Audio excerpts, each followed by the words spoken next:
Raider Nation, what's going on? I'm back. Mitchell Renz here, host of the Raiders Report, and coming up here live on today's show, we're going to talk about Raiders training camp. Today was the first day of padded practice, and as Antonio Pierce said, they went out there and they went bang, bang. They wanted a lot of contact, a lot of physicality, and they ran the football a ton today. I'll kind of go through and tell you everything that you need to know around what happened at Raiders training camp today based on all the plays. They did a lot of 7-on-7. We knew that there was going to be a lot of impact today. There was a few clear winners.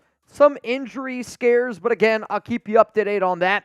Then I'm going to be doing a segment around training camp sleepers. For a lot of the people that watch this show, I think that you're going to know some of the names that I'm going to talk about. But reminder, there's a lot of people that watch this show that don't pay attention in May, June, July, right? And now they're first starting to just finally coming back around the NFL, finally starting to watch a little bit of Raiders football again. So these might be some players that not a lot of people are all that well known about. So we're going to be breaking down some training camp sleepers, some training camp news, and today especially, I want to get a lot of questions going. We're going to be answering tons and tons of questions. You don't just have to super chat. You can use hashtag Raiders, but if you do super chat, you obviously can go ahead and skip the line. K-Rock, is my clock wrong? And no, we decided to go live a little bit earlier today just because we got everything done, got everything ready to go. Back again. Mitch is back. Tell a friend, Mitch is back, Mitch is back, Mitch is back. Where are we watching from, Nation? We usually go live at 4 p.m. Eastern time. Today I wanted to go live, like I said, a little bit earlier just because we did finally get wrapped up here with Raiders training camp. We had a bunch of the players like Thayer Munford talk to the media, Malcolm Kuntz talk to the media. A bunch of different players started talking to the media. K-Rock, what's up, my man, from the 605, York, PA from King Shab. I got Sacramento, California from Terrell. Juan Hernandez always repping with us here in Las Vegas. Had an awesome bachelor party. If anybody wants to hear about it, we are going to do a duck race today, $20 Venmo, and every single person, if you want to be a part of our Zoom call tomorrow, if you're in it, I'm not going to tell any bachelor stories here on YouTube. We'll talk a little bit about it, though. We'll talk a little bit about it tomorrow, though, on Zoom. Save it for the Zoom. So if you want to get in for a chance to win some money, $20 Venmo at Mitchell Renz 365. If you want to join our Zoom call, please also send me your email. Please forgive Mitch. He's still on Mexico time, so he might be a little jet lagged. You know. I'm hurting. My body still hurts. I'm not going to lie to y'all. My body is definitely hurting a little bit. But I think for everybody out there that's ever been to a bachelor party or maybe you've had your own, you put your body on the line for 3 to 4 days. It's basically Raiders Friday happy hour for 4 straight days. Oh, yeah. It's a hell of a grind. I am happy to be back. I am excited to start talking about some football again. I did my best. I talked to Jeremy. I talked to a few of my people that are at Raiders training camp. Got a lot of good information over the past 4 days. Shout out to Gunny. Shout out to Gunny for being able to hook us up with some awesome info. And today, there's a lot, and I mean a lot to talk about. King Shav, can we defeat Pittsburgh Steelers today? Unfortunately, we're really far behind. Today is our final day of our July bank competition. I'll just say this, I'm not really worried about Steelers. I say we just do our own thing today. But if you guys really want to try to beat it, we're going to have the biggest Raiders Report show in Raiders Report history. So if that's what you guys are down for, it's going to be a gauntlet, though. I never know the nation to take down from a challenge, though. So very, very, very true. I also want to give a shout-out to today's sponsor, Gametime. Promo code is ChatSports for $20 off. I love Gametime because you get those last-minute tickets, the lowest price guaranteed. We use Gametime a bunch here at Chat Sports. We used it for the Home Run Derby. I've used it before to get tickets to a Raiders-Cowboys preseason game. You can go to nearby. You can do all events. Vikings games right around the corner. When you're in Vegas, you don't want to go to one of those sketchy guys on the side of the strip who also has those business cards for nice nightclubs. You don't want to get tickets with those guys. That's sketch. Go on Gametime, and they have all of the shows in Vegas, all the residencies. I went and saw Shin Lim whenever me and Danny went to Vegas. We were just, there for a couple nights. One night we were like, we have nothing to do. I said, Dave, I got this. I pulled up the Gametime app. I scrolled up, got some cheap last-second tickets to magician, former America's Got Talent magician Shin Lim. Dude, incredible. No, I think also when you go out to Las Vegas, there's so much different things that you can get into that sometimes you don't want to buy those tickets. So if you wait till that weekend that you're out there, you get the last-minute tickets. You get a low price. You get a good deal on it. That's what Gametime's for. Also, another awesome sponsor here is Rocket Money. I know a lot of times I always tell people, like, hey, I've been saving up for a wedding. I've been saving up to try to get a house. trying to save up money in general, if you go to rocketmoney.com/LV Raiders, they can help people, like, on average, save close to $740 a year. I use it all the time. I think you guys should too. rocketmoney.com/LV Raiders. You were also telling me you can even check your credit score on there. You can check your credit score. You can make sure that you're not, like, with your subscriptions not being double charged for anything. Yep. It's really helpful also. Like, I didn't grow up with, like, a lot of, like, financial advice from parents. Exactly. I'm with you. Exactly. I love Rocket. My dad who watches my mom, they would say the same thing. This really helps you, like, kind of get a budget going, kind of see kind of the numbers of what's going out monthly with, whatever subscriptions, whatever stuff that you have going on. Yep. So it's really helpful with that, and it kind of helps you track and manage where you're at so you don't get into a, deep dark hole. Deep dark hole, which we don't want. The only deep dark hole I want to get into is the black hole. Yeah, bingo. Oh, yeah. rocketmoney.com/LV Raiders. One of the questions that I got for the nation, because more and more hype around Ja'Cory Bennett. Is he going to start this season for the Raiders? Give me a yes, give me a no. We'll start giving some shout-outs here, and please, let's get some of those questions going here. Hashtag Raiders or Super Chat. And since today is the final day of July, today we will wrap up our July Bang competition. David Zahn, you're in first place with 29. Noah Santana's got 28. LCA's at 26. Ira's at 23. Trivan's at 21. Nobody else is above 10 according to my calculations. So those are going to be the people that I think compete for a little bit of a Bang competition today. Obviously, whoever wins, I'm going to send you a July Bang jersey. Seeing some yeses here from Juan Hernandez, seeing a yes from Mike, seeing a yes again. King Shop says no. One of the things that I think is important about this question is, think about how much we talked about Xavier Howard, Stephon Gilmore, some of these free agents out there, and from what it looks like right now, the Raiders seem pretty content. Like, they have the money to make a move if they want to. Now, sure, you could also see, like, maybe Stephon Gilmore, maybe those guys are waiting for an injury. Maybe they're waiting for something to happen in training camp and preseason, because there's a lot of teams out there that might not need a corner at that big-time position. To me, the team that needs a corner is probably Minnesota. They obviously had that horrific Kyrie Jackson accident, and they were anticipating on having a corner. But for the Raiders, Corian, if his season started today, he's starting. Yeah, and he's looked good, dude. And I think all the sentiment from camp, and if you watched our earlier video that we put out today where Mitch kind of broke down, AP's presser and what he was saying. Chad Smith says hell yeah. Before practice. Yep. I think the sentiment is this Raiders front seven is so good that it's just going to elevate this secondary to another level. Like, they're already good, but when you add the Raiders pass rush, it can make them elite because of this rush and how quarterbacks are going to have to play against this defense. I mean, if I'm the Raiders, especially in that secondary, and AP today said was like, Trevon Merrick, Marcus Epps, they're kind of like the leaders in the back end of it. But then if you're Ja'Cory, you kind of have, I don't want to say the easy job, you also have maybe the most pressure because a lot of eyes are going to be on you just because you're the dude where if something screws up, you could see them maybe rotate a little bit. Like Jack Jones isn't getting benched. Nate Hobbs isn't getting benched. Ja'Cory's probably the only guy. But at the same time, if he just goes out there and can play, because he's a good athlete, and it sounds like right now he's just going out there playing, but be aggressive because you know that those quarterbacks aren't going to have all day to throw. And I do wonder how long of a leash Brandon Faison has, because we talked about him last year. He's been banged up a little bit. When is he going to get back? He was hurt all of last year, and then we have the reports of Brandon Faison could be an X factor for this team. He could actually be a starter. Him and Ja'Cory, they were battling together for the ones. And then now it seems every training camp, every year, he's been injured. The past 3 seasons, it seems like he's not been able to be on the field. Yeah, we'll see. I hope that Faison can, because Faison, whether you like him or not, is a good depth piece. And sometimes good NFL teams, you just need to have those good, solid veterans to be able to come in and be a depth piece, whether Ja'Cory needs a breather, whether Nate Hobbs needs a breather, whether Jack Jones, like whoever it is. But I would say right now that, I do think, honestly, that Ja'Cory and Bennett could potentially start this upcoming season for the Las Vegas Raiders. All right, Chuggs, I don't see any questions using hashtag Raiders or Super Chat, so here's what we're going to do. I'm going to give you guys an opportunity to get some of those questions in. We might as well just get into this first cut.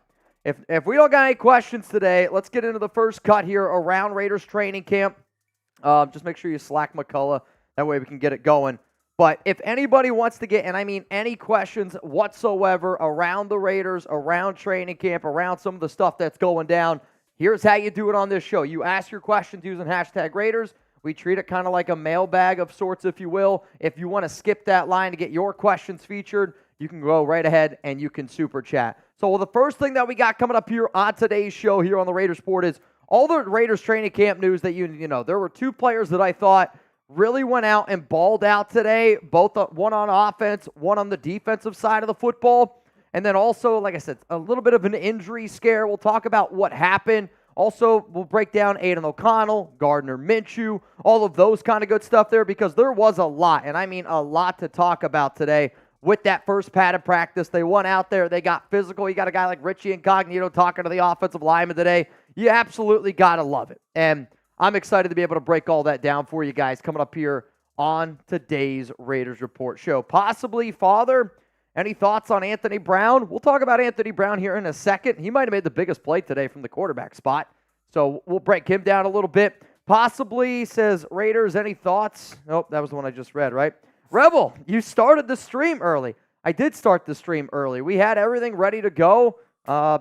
Finished up a few things on our end today here at Chat Sports, and then I was like, you know what? Instead of just waiting around for another 15 minutes, we might as well just go live here today a little bit early and talk about everything that there is to talk about here around training camp. The dark side, Raider play on 8 to 10. Do you think AOC plays the first half, Minshew the second? I've actually broken down already the entire plan that I would do if I was Antonio Pierce for the Raiders preseason and Raiders training camp. And to be honest, they've been kind of right on par with what I've projected, at least from the training camp standpoint. I'll see what they do during preseason, but the way that I would do it if I'm the Raiders, the way that they've handled training camp with both of these guys going back and forth, I think you should do the exact same thing in preseason, which is crazy enough. We got a preseason game on Thursday. And with that, I wonder, I personally don't want to see a lot of Anthony Brown and Carter Bradley. Like, I want to see the game 75-85% of Minshew and AOC. The only way I want to see any of those other players is if they have a legit shot to start. And if Anthony Brown has a legit chance to start in our team, that's really bad news. I hate to break it to you. Unless Anthony Brown just overnight turned into an unbelievable player that we just have never seen before. All right, coming up, let's get into the Raiders training camp news that happened today. And then anybody, and I mean anybody that uses hashtag Raiders to get those questions on the show, we're going to put you guys right up here next to me, and then we'll talk about it. Sound good? All right, let's get into it today. Coming up, training camp news you need to know.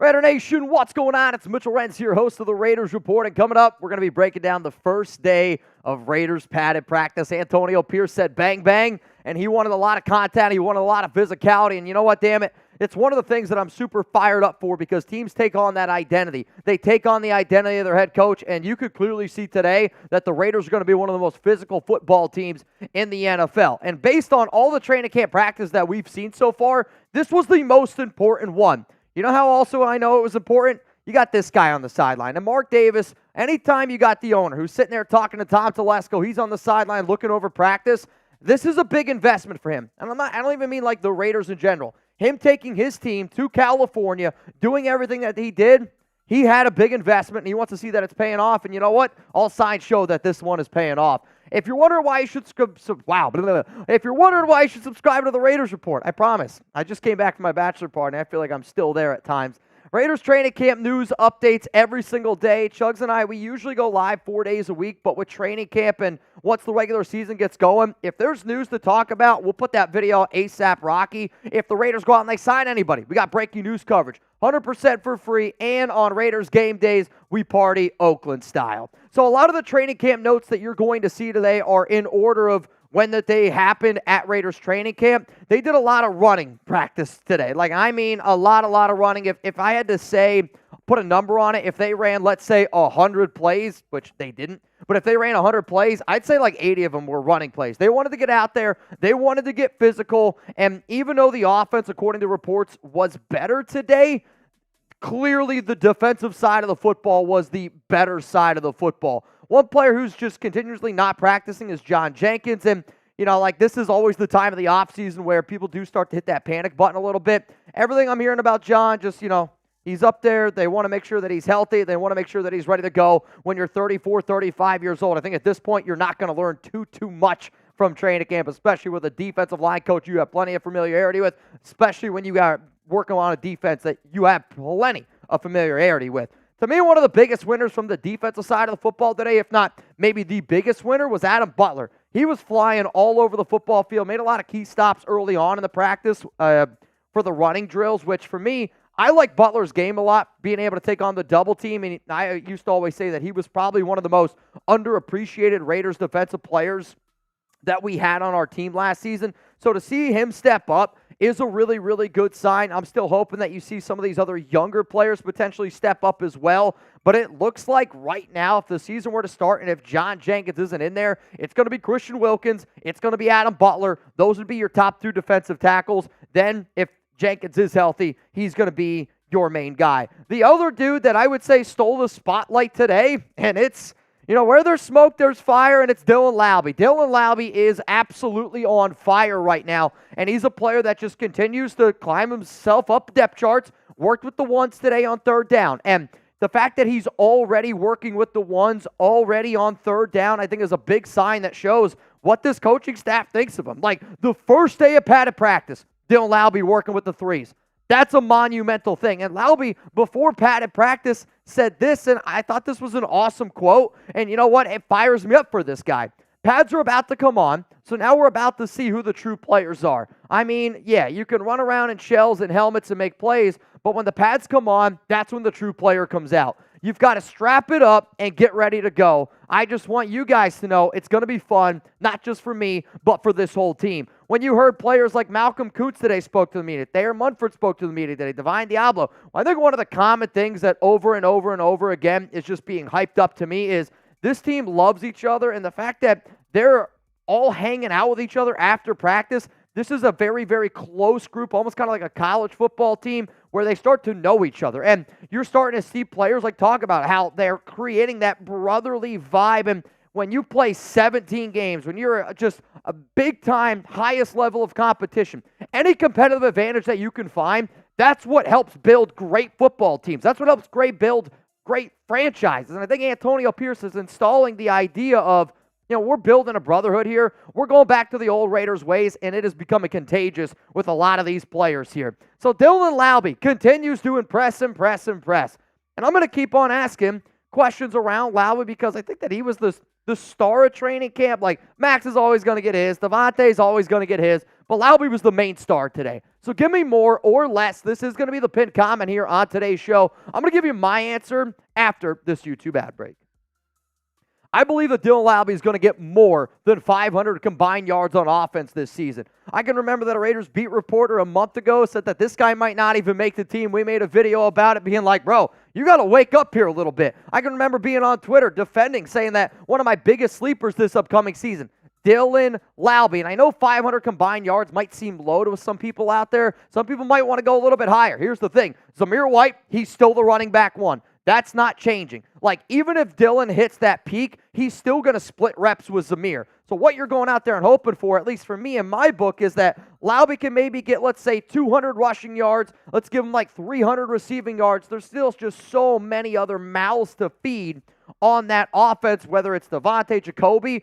The biggest note that I got away from practice today, with him working with the threes and with some of these other players working on special teams, the fact that Dylan Laube ain't working on special teams as much as we thought, and he's already getting work with the ones in terms of on third down, that tells me that they value him a lot more than they originally thought, and I'm really hoping that we go back and we look at the draft and we go, man, we got that white kid in the sixth round, and he's going to turn out to be one hell of a football player. He's from New York. He's going out there, and he's balling out, and I can't wait to see what he does this upcoming season. Coming up, we got more training camp news and notes to get into. It feels so good to be back to football, does it not? If you're happy Raiders football's back and you're watching this live, give me a Raiders down below. You know what else I love?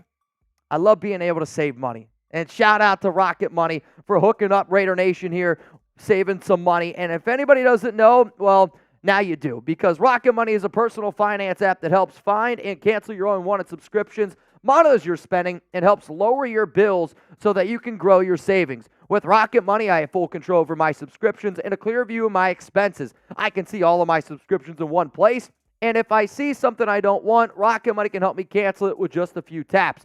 I love my fiance, Alex, but she's the queen of signing up for a free trial and forgetting about it. Rocket Money helps me and her make sure we aren't just throwing money away. If you're someone saving up for, I don't know, a house, a wedding, a car, a vacation, maybe you're coming back from a bachelor trip and you need to save some money. Maybe you're saving up for Raiders tickets. Also, one of the things that Chuggs has been helping me with is you can also check out your credit score. So to me, you should definitely go to rocketmoney.com/LVRaiders. Rocket Money has over 5 million users that have saved a total of $500 million in canceled subscriptions, saving members up to $740 a year when using all the app features. Stop wasting money on things you don't use. Cancel your unwanted subscriptions by going to rocketmoney.com/LVRaiders. That's rocketmoney.com/LVRaiders. I'm going to say it again in case you weren't paying attention. rocketmoney.com/LVRaiders. Let's keep it moving here on some of our Raiders training camp news and notes. The 7-on-7s was, I think, good for the offense and defense, both sides. Again, defense won.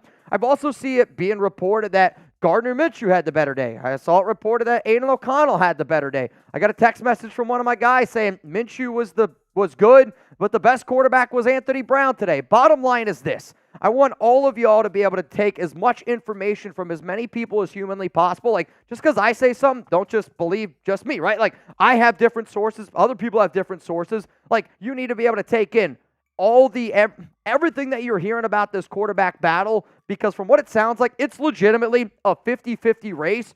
The one note that I did get was that the offensive line was much better today and that the Raiders quarterbacks had more time to throw just simply because they were able to get a little bit more physical with that run game. So it's good to see that the offensive line was able to step up today. Another player that I got a lot of notes on, Corey Bennett. And Bennett just continues to go out there and prove that he's ready to make that leap. As a rookie, he struggled. He was out there, he was thinking way, way, way too much. Made a few really clutch plays today, broke up a few balls on Devontae Adams. But, like, when you have a player and you're going up against Devontae, you're going up against some of these, like, star-studded players that the Silver and Black have. If you're Ja'Cory Bennett, you got to love the way that you're looking right now because it's Nate Hobbs, it's Jack Jones, and it's Bennett. If the season started today, the number one corner next to Jack, next to Nate, it would be Ja'Cory, and you got to love that because if he's able to take that step forward like a Trevon Merrick did in his second year in Patrick Graham's system, if he's able to take a step forward like Malcolm Coots did in his second year with Patrick Graham, I mean, we could have one of the best secondaries. We don't even know it yet. Maybe that's why the Raiders haven't gone out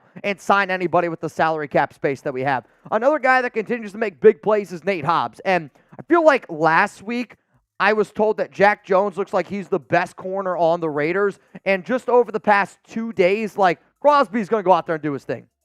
Nate Hobbs is another one of those players that our expectations for him are so high that, like, when he doesn't go out there and put up an unbelievable day, I think we're kind of sitting around going, well, I just expected more. Nate Hobbs, though, continues to go out there and kind of, like, reassured himself to everyone, I'm the best corner on this football team. Let's talk a little bit about Thayer Munford today because I got nervous when I saw Munford exit practice early on.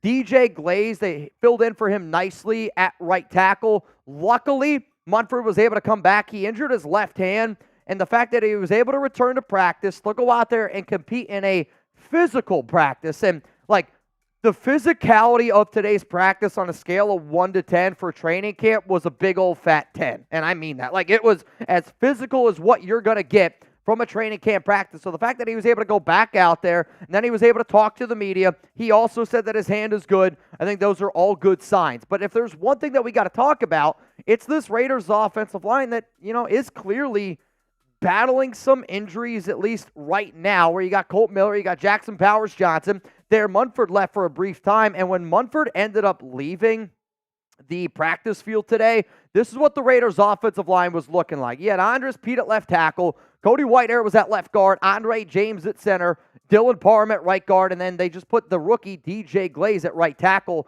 Munford had a lot of very kind things to say about the rookie during his press conference, said that, you know, sky's the limit for him, said that he's, you know, a really hard worker, says that he's going to be a very special player in this league. And I think when you look at the Raiders offensive line, it might not be a unbelievable starting five. Like, think of an NBA roster where, sure, sometimes NBA rosters, that starting five, obviously it's important. But a lot of those teams that, like, have the big-time playoff runs, they're like 8, 9 guys deep. This Raiders offensive line is legit 8, 9 players deep. They might not have the best starting five, But I'd be able to look at that Raiders O-line, their top 9, and say that's one of the better offensive line units in football, at least from a depth perspective, from a versatility perspective. But with the offensive line being a question, right? Like, we could talk about Aidan. We could talk about Gardner. We could talk about Zeus, Dylan Laube. We could talk about Devontae Adams, Brock Bowers, Jacoby Myers, Trey Tucker, Michael Mayer. We got a lot of good skill position players. But none of it matters if you can't block. So what is your panic meter right now on this Raiders offensive line? Because, and I'm asking this because my thought process in my mind was like, when Munford went down, I go, oh, God, that's 3 potential starters that just went down on our O-line. So scale it for me from 1 to 10. 1, you're not panicking at all. 10, you're getting ready to pull your hair out. The answer that I'm going to give on this one is a 5, and I'm giving it a 5 just simply because the Raiders' offensive line, it needs to be healthy, just like all offensive lines do, but you're also going to play such a physical style of football this season, and the plan is to run the rock a lot. You can't do those plans unless you have a lot of depth or a healthy offensive line. So the fact that we've been getting banged up as early as we have, I love physical practices. I love guys going out there and treating practices like games. I think it's good. But we also need to have a healthy team going up against some of our division rivals, the Los Angeles Chargers. So I'm going to give this one a panic meter of 5 out of 10. Let's keep it moving here. One of the notes that I got today was Cody Whitehair got, and I quote, worked today. Raiders interior offensive line did not have a good day whatsoever. The Raiders defensive tackle group, Adam Butler, Christian Wilkins, they continuously made plays, and yeah, Cody Whitehair got work today, straight up. Like, it was not a good day for Whitehair. Another person who struggled today was Dylan Parham. Now, the notes that I got were it was a very different Parham based on when he was out there with Munford, he was okay. When Munford ended up getting hurt and DJ Glaze went out there at right tackle, I was told that he really struggled without him. And it doesn't really surprise me. That's that chemistry factor when you talk about a lot of offensive lines. New offensive line coach James Craig. Then he's next to a rookie again. Like, it's a lot of different and moving parts. But, like, you still want to see Dylan Parham, who's now entering his 3rd year in the NFL. You want him to take that next step. And I'm really, really hoping that he's able to take that next step. But sometimes when you struggle, it's good to learn from it. Parham even said himself today, I didn't have the best practice today. And sometimes, like, you see a player like that, and that's a maturity level, and I love seeing that from Parham. Coming up next here on the show, let's get into just more training camp news. We're going to talk about Aidan. We're going to talk about maybe the biggest play of the day today. Before I get into that, though, for those that do not know, we're going to be partying in North Carolina week 1. Jeremy Chuggs and I, it's a free event to go to. Go to chatsports.com/week1 to get your tickets now. If you enjoy our watch parties here on YouTube, well, guess what? It's even crazier in person. And it's also going to have some prizes, going to have some food, going to have some drink deals that we've given away. When I say we, I'm talking about Autumn Abyss. They're the ones that are running this thing down in North Carolina, the North Carolina fan group. They've given away like signed Raiders helmets for Hall of Fame players, previous players, current players. They do all sorts of stuff, and I need you to get your free watch party tickets at chatsports.com/week1. This event is going to be located at the Back Then Bar and Grill. If you want to hang out with Jeremy Chuggs and I, we're going to be playing Top Golf with 20 Raiders fans. So 20 people are going to win. You got to get your raffle tickets, though, down here at chatsports.com/topgolf. Both event links are going to be available to you all down in the comments and in the description of today's show. If you want to hang out with Jeremy and I September 7th and September 8th, down in North Carolina when we watch in, cheering on the Raiders take down the Chargers, hit us up. It's going to be a lot of fun, and bring your drink of pants. Let's go to the next thing here. It's with Jacoby Myers. I was told that even though there wasn't a lot of passes thrown today, it looked like Jacoby had a pretty good rapport with AOC, and we know Aidan worked a lot with Trey Tucker this offseason. I was told Trey Tucker did drop a deep ball touchdown, which was kind of frustrating a little bit, or might not have been a touchdown, but it was a really, really deep play that Aidan hit him with. Needs to be able to come down with that. One of the players that I was told was cooking with Minshew today was Brock Bowers, and just seeing that like intermediate route, like Bowers is so good at running routes, getting open. He can kind of play like that backyard style. He also had like a 20-yard rush today from some of the notes that I got, which is incredible from a tight end. And I think it just goes to show that the way that they might use him, they could use him on jets. They can use him as an H-back, like a fullback. AP kind of talked about it a little bit today. But Bowers is just, he's as good as advertised, and I can't wait to see what he looks like in week 1. Another note here is from Zamir White, and it's nothing that I got from practice. One of my buddies just texted me, like, because I sent him, like, yo, there's a lot of Laube hype, and I heard he's working with the ones, and he told me, well, he's working with the ones on third down, but Zamir White is clearly still the RB1. There's going to be a lot of Laube hype. And the way that I would explain the Laube hype is it's Laube hype because for a lot of people that did not pay attention in May, June, and July, it is unexpected hype. But for a lot of Raiders Report watchers, for a lot of people that stay in tune of what this team's been doing all offseason, it's like a lot of Laube hype, but Zamir White is still the RB1. Think of it as almost like if a defensive end goes out there, like Charles Snowden was getting some love today. Charles Snowden goes out there and has a great practice. That's awesome, but he wasn't better than Max Crosby. I'm not saying Laube's not better than Zamir, but Zamir is the RB1 here. Probably the biggest play of the day was Anthony Brown had a read option touchdown run. And, you got Gardner, good athlete. Aidan O'Connell, a little bit of a statue back there. Obviously have very, very different skill sets. But like early on, I was very confident. I shouldn't say very confident. I thought that Carter Bradley could be a sneaky player that could potentially make this 53-man roster. I think now Anthony Brown has almost cemented himself as the QB3, and you'll probably see that in preseason. But man, oh man, wouldn't it be wild if we had a 3-man competition? I'm kidding, because if Anthony Brown's competing for that QB1 job, that's not a good thing. I'll finish this with this, where I always say people talk so much about starters. Starters this, starters that. People want to see who starts the season at quarterback for the Raiders. Aidan O'Connell or Gardner Minshew. Quite frankly, I don't give a not that I don't give a shit. I care more about who starts at the end of the season. Who's our Raiders starting quarterback at the end of the season? Who's the Raiders starting quarterback in the fourth quarter? I think it's more important than who's the Raiders starting quarterback in the first quarter. And today with the first day of padded practices, Aidan was working with the ones at the end of practice during 2-minute drills. And it does also go on par with how the Raiders have been doing this quarterback battle. One day's been Gardner, another day's been Aidan, and so on and so forth. But one thing that I'm definitely going to be looking at is tomorrow at the end of practice, is it going to be Gardner or could it be Aidan O'Connell again? Because even though all reports are, everything that they're saying, it's neck and neck, those are the little things that I'm looking for at training camp to see who could potentially be the Raiders starting quarterback. Now, remember, y'all, we put out a lot of content on social media as well. You can always hit me up on IG and on Twitter at Mitchell Renz 365 if you need to be able to stay up to date on all things going on around the silver and black. I know that not everybody found me through YouTube. I know that there's a lot of stuff going on social media, so please don't be afraid to hit me up on my DMs. The season's getting started, and we're putting out a lot of content on YouTube and on social media. Just make sure you guys give me a follow.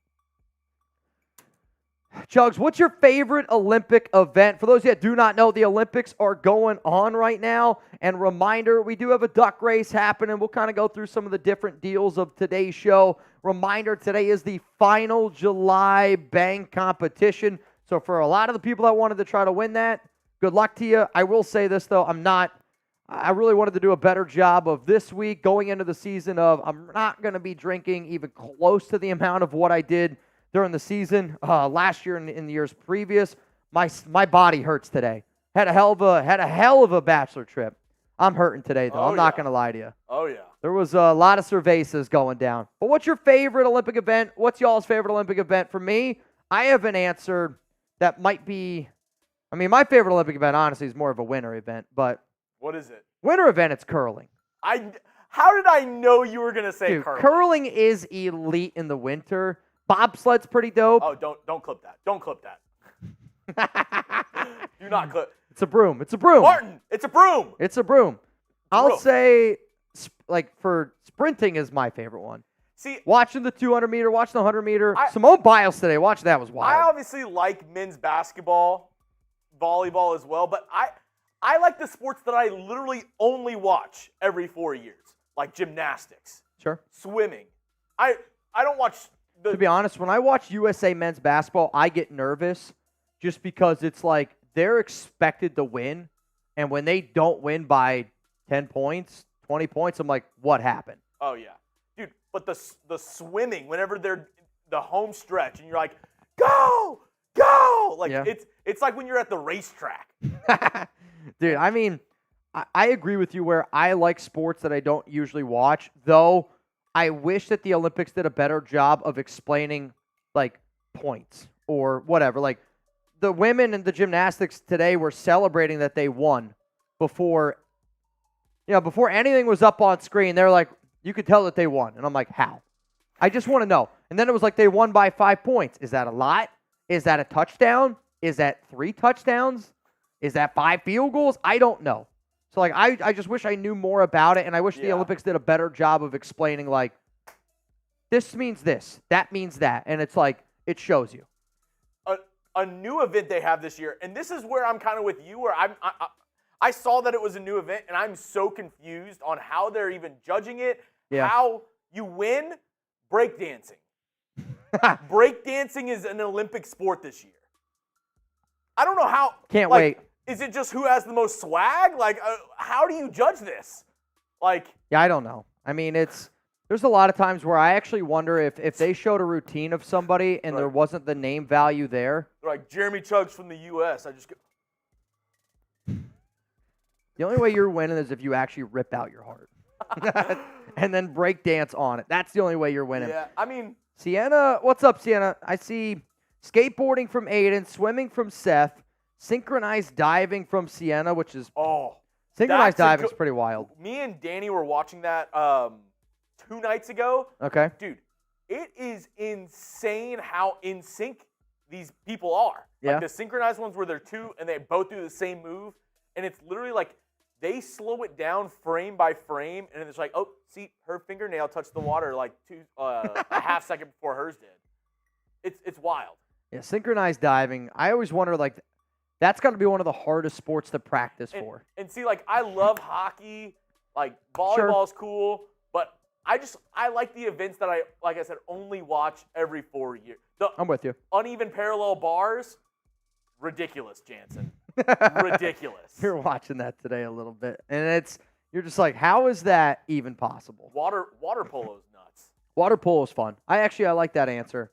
Me and my friends, we used to try to play water polo when I was a kid growing up. Like a sneaky hard sport to play. Not, I'm saying sneaky hard, but just like. Oh, it's super difficult, dude. You got to be able to swim. You're playing. The amount of cardio you have to have. We tried to play water polo in college for like cardio one time for baseball. We lasted, I'm not kidding, maybe 5 minutes.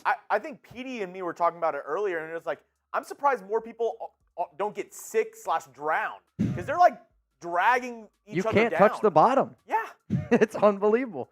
All right, let's go to a super chat coming in here from Eric. Reminder, #Raiders or super chat to get those questions, comments on the show. I'm probably going to answer questions here for the next 10 minutes, and then we'll get into our next segment. Also, if you could show people the Venmo, that would be great. Yeah. What is this? With increased confidence. I'm actually impressed that you knew that. With increased confidence in Jacorian, do we still sign a corner? One of the things that I said that I could see the Raiders doing is, like, instead of hitting the panic meter going, oh no, we have to go out, we have to get another corner, even though we have $34.1 million in salary cap, why don't we just see what we got? And I think especially on the defensive side of the football, where I think a lot of us believe in AP, a lot of us believe in Patrick Graham, and I believe in a lot of the coaching staff that we have. If Jacorian is truly, and I mean truly, playing at a level where you can honestly look at every single Raiders fan, including, like if you could look at your family members, like if AP is able to look at his family members, if PG is able to look at his family members, the way that, they pay for food, a roof over their head, and if they're able to give an honest answer of, yes, like this guy can play, this guy's going to be able to help our defense, this guy's going to be able to go out there and do it at a high level, I'm going to believe him. But, like, there is a part of me that does get scared or worried just because, and I want Jacorian to go out there and do his thing, but is Jacorian Bennett better than Stephon Gilmore and Xavier Howard? That I find hard to believe.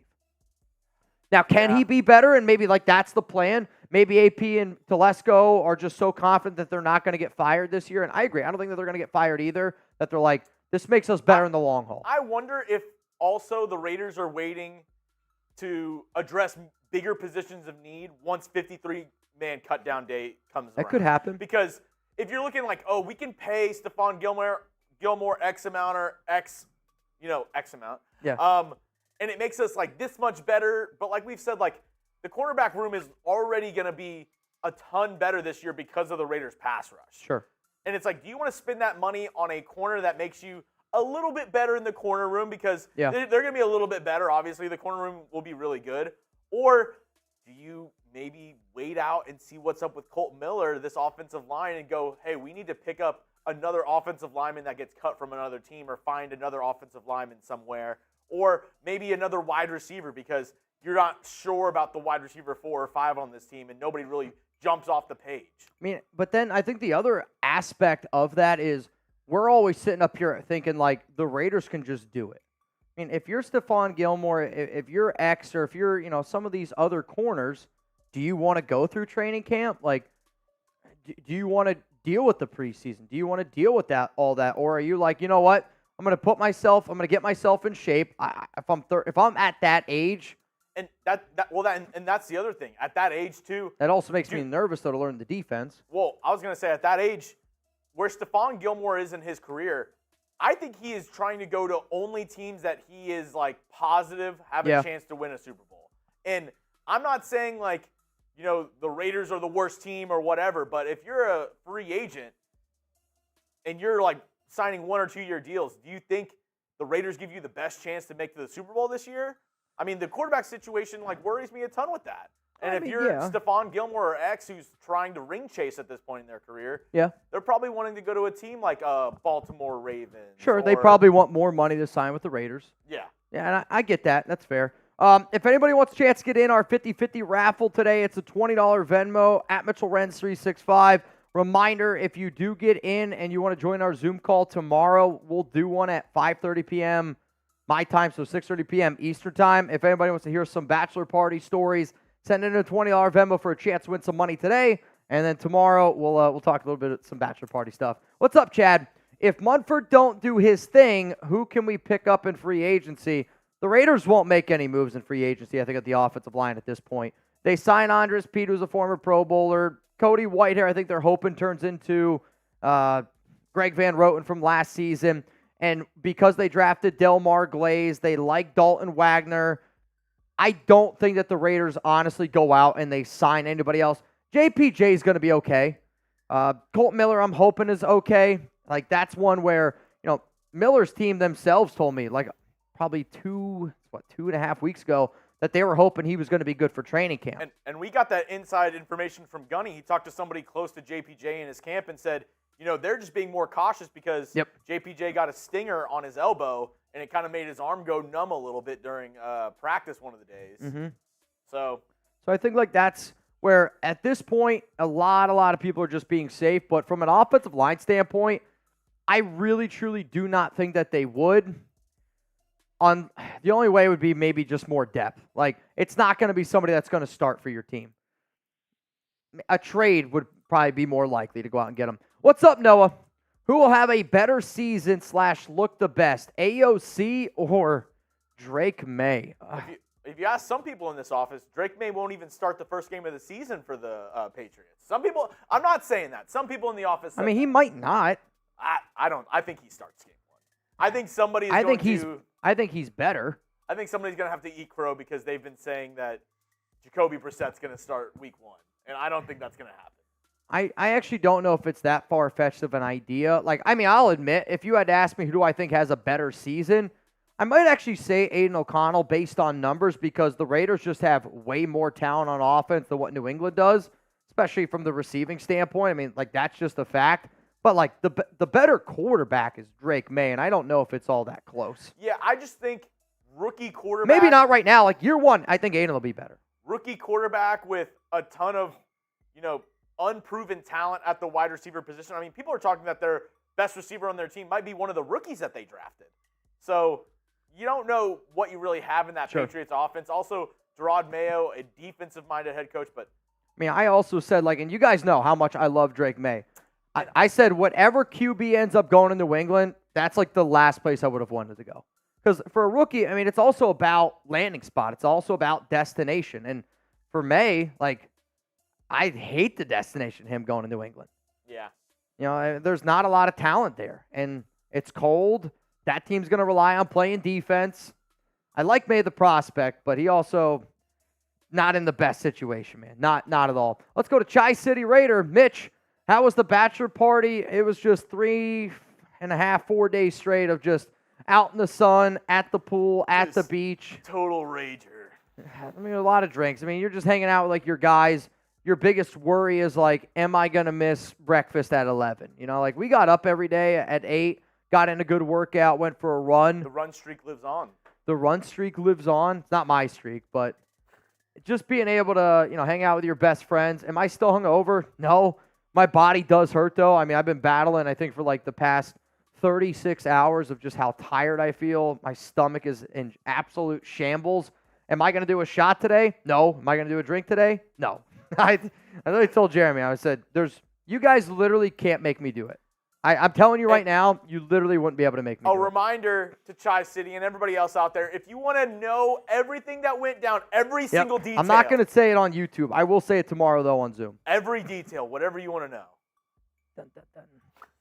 If you want, Venmo me at Mitchell Renz 365, but what you're going to do is you're going to be entered in for a duck race today, and then you're also going to be able to join that Zoom call tomorrow. So far, the only people that I got in here is Jason Gutierrez. So if anybody wants to try to take down the Goots, good luck to you. But the Goots is in. What? Rebel just said lemon boot. A lemon boot? Dude, I'm not kidding you. My stomach has never been in this much shambles as what it's been. We had a lot of fun, man. I know for a lot of people that have ever had those, like Bachelor party, it was like having a Las Vegas bender. Imagine going to an Oakland tailgate for 4 straight days. You're like, I don't know how much more I could do with this. Holy shit. Literally. Let's go to Drew. If Rattler balls and the Saints make TC available, should the Raiders at least look into it? I don't know what the contract looks like. I mean this genuinely. I think that the Raiders are better off. Just, you can't go back to Derek Carr. If Derek wants to sign a one-day contract and retire a Raider, that's fine. But, like, the problem that I think Raider fans get involved with here is, yes, Derek was a good quarterback for this team. But when you don't win any playoff games for 9 straight years, I don't understand why you would go back to it, right? Like, why would you get into a relationship with somebody, or not even, why would you go back into a relationship with somebody that you were just dating for 9 years? You always wanted to. I don't even know if it's dating. Yeah, you were dating. You weren't engaged for 9 years. You didn't make the playoffs. You always wanted to get married. You didn't win a Super Bowl. And it was a toxic relationship. Like, Derek was an unbelievable human being, and he's a great dude. But you can go out and you can get better quarterbacks, and if I'm the Raiders, that's what I would try. I don't really need to go back down the DC train again. It's almost also one of those things where it's like, after a certain period of time and trying his defenses were trash, Drew. I don't disagree. Trying with the same organization, it's both sides needed a fresh start. Yep. Derek needed a fresh start for sure. Yeah, and I feel like we talk about DC so much, but to me, was the defense bad with Derek? Yes. Would the Raiders be a potential playoff team with Carr right now? Yeah, they probably would have made the playoffs, last season if Josh McDaniels isn't involved either, but I think it also just comes down to Derek is a very average quarterback.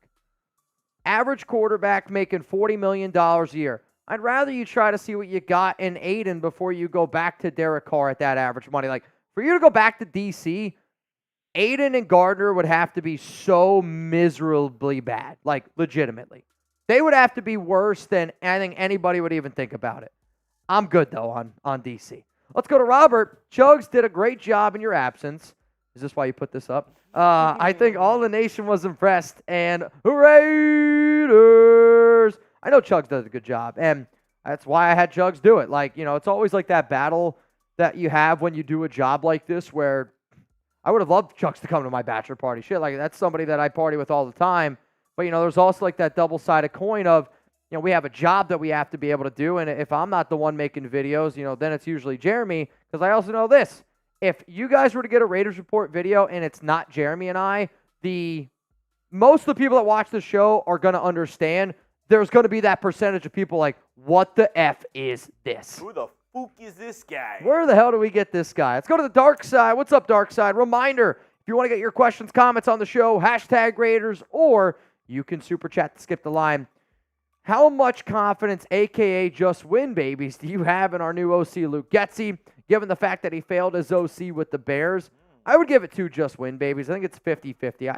His offenses are predicated on you need to have a good offensive line, and they never had that with Chicago. I think you're also seeing that Justin Fields, might not have been the best quarterback. Great athlete, maybe not the best option. And a Luke Getsy offense, though, when you hear the way Devontae Adams describes the Getsy offense, it's so important to be able to execute the offense at a high level where Fields just was unable to do that. And I'm hoping, that Gardner's able to execute it. I'm hoping that Aidan's able to execute it. But for me, it's more of, can we convert in the red zone?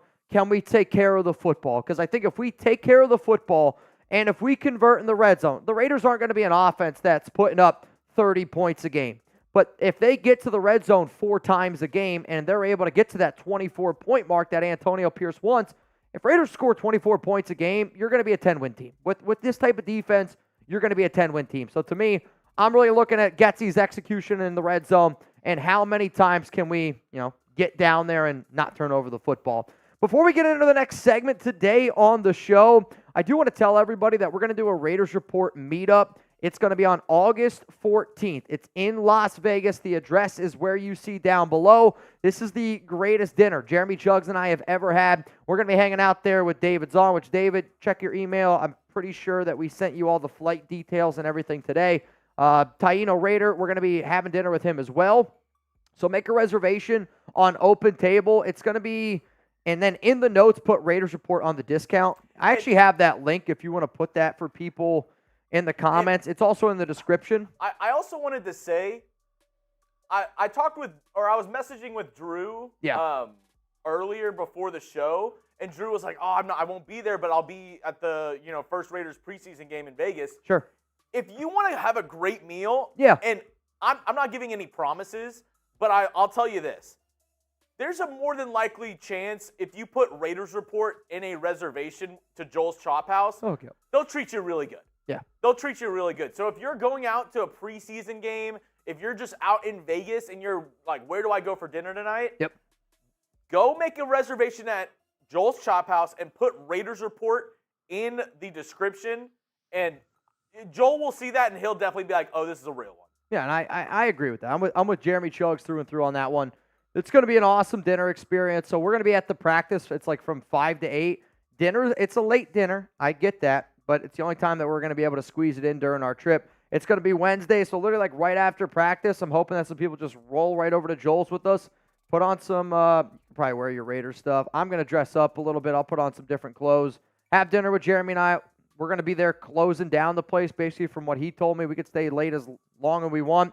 It's just a matter of how many Raider fans we can get there. So, and like I said, get it while you can as well because there's limited space. There is limited space. It's a steakhouse, just like any steakhouse. I would say if we can get 20 to 30 people in that place, it's it definitely could fit like 50. But I think 20 to 30 spread out a little bit, shout across the room. Try a little steak. Get a bump. Oh, dude, we're going to eat a lot of steak. Bump? No bumps. No caviar this time. No. The O-line is keeping me awake more than the quarterback situation is. Seth, 1, get a pick. 2, I hear you when the offensive line's scared. Like, there's some woes in there. But the offensive line, I still have a lot more confidence in than our quarterback situation just because our Raiders quarterback situation is going to be the Achilles heel of this team. And you see the reports coming out. Yes, it's the double-sided coin of, well, the Raiders defense is so good that maybe that's why the quarterback situation has been struggling a little bit. On top of that, you're learning a new offense. But, like, the NFL is a QB league. It is. You need a QB to win in this football league. You can have an unbelievable football team, but if you don't have a quarterback, you're not going to be able to compete at a high level. Like, that's just hard. That's just cold hard fact. If you don't have a QB, you're not going to be able to compete. Sure, you need an offensive line, but a quarterback is a little bit more important. Let's go to Mike. Glad you had a great time, Mitch. Agree with Robert. Chuggs rocked. Who do you think will be captains besides Tay, Max, Spillane, etc.? I think Daniel Carlson's going to be a captain or A.J. Cole, one of those two guys. Maybe both deserve it. Marcus Epps is going to be a captain. He was one last season. Colton Miller's probably going to be a name that you could throw out there to keep in mind. They had what? They had 9 captains last season. I know Colton Miller is a name, and it obviously is Andre James. I think Andre James might get it over him. Based off what we know, I think the Raiders team likes Andre James maybe a little bit more. Running backs, I don't really see in anybody.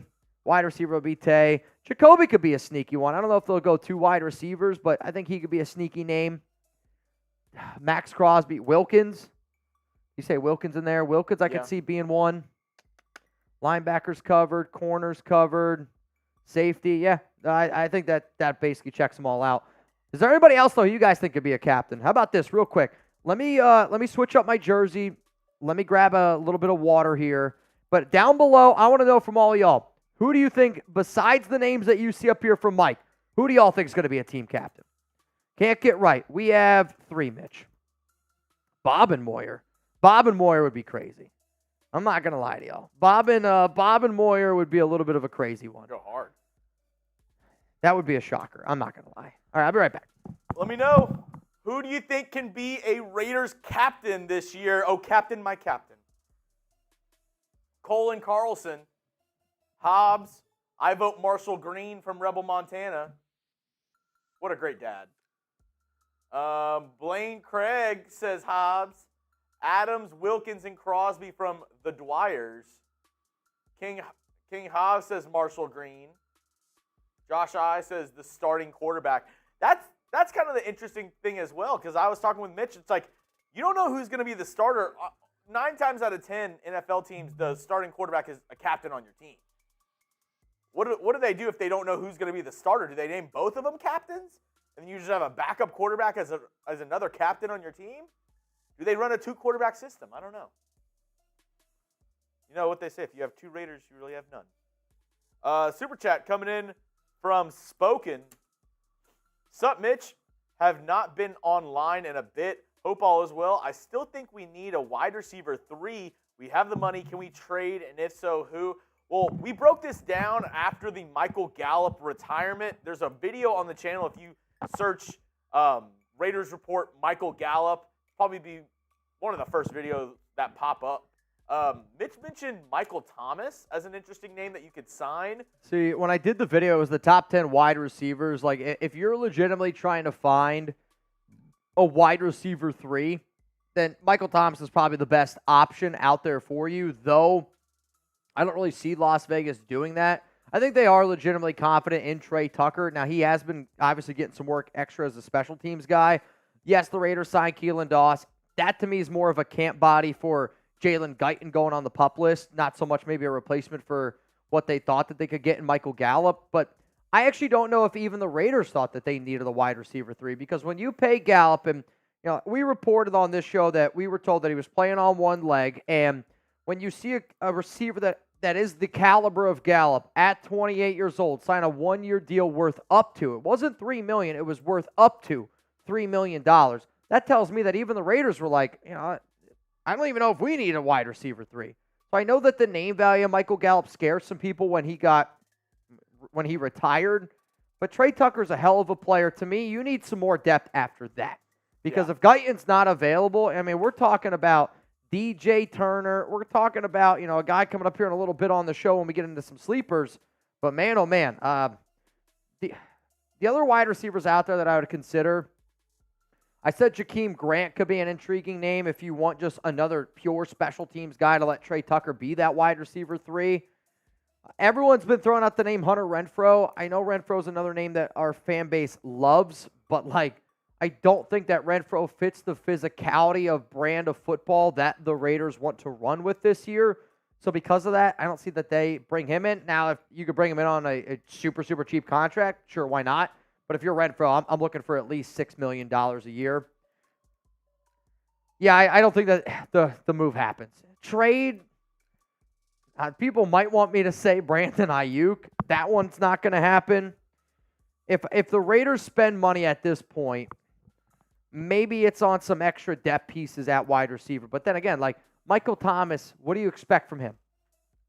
You're hoping, 30 catches? I think what the Raiders are going to do is something that we've said before, where instead of going out and hitting that panic meter and adding an extra wide receiver, one of the things that you've seen a lot of at practice is 3 tight ends. Like, they've been doing a lot of Harrison Bryant, Brock Bowers, Michael Mayer. So instead of freaking out about having that wide receiver depth, you should be a little more confident how awesome our tight end depth is. Wide receiver 3, I think it's Trey Tucker. And like I said, same thing about the offensive line. And kind of why I was saying maybe the Raiders are kind of playing a waiting game is because there's some teams out there that are going to cut some wide receivers that might surprise some people. And you might be able to pick up a wide receiver 4 or wide receiver 5. I know one team, obviously, I helped cover the Texans here at Chat Sports.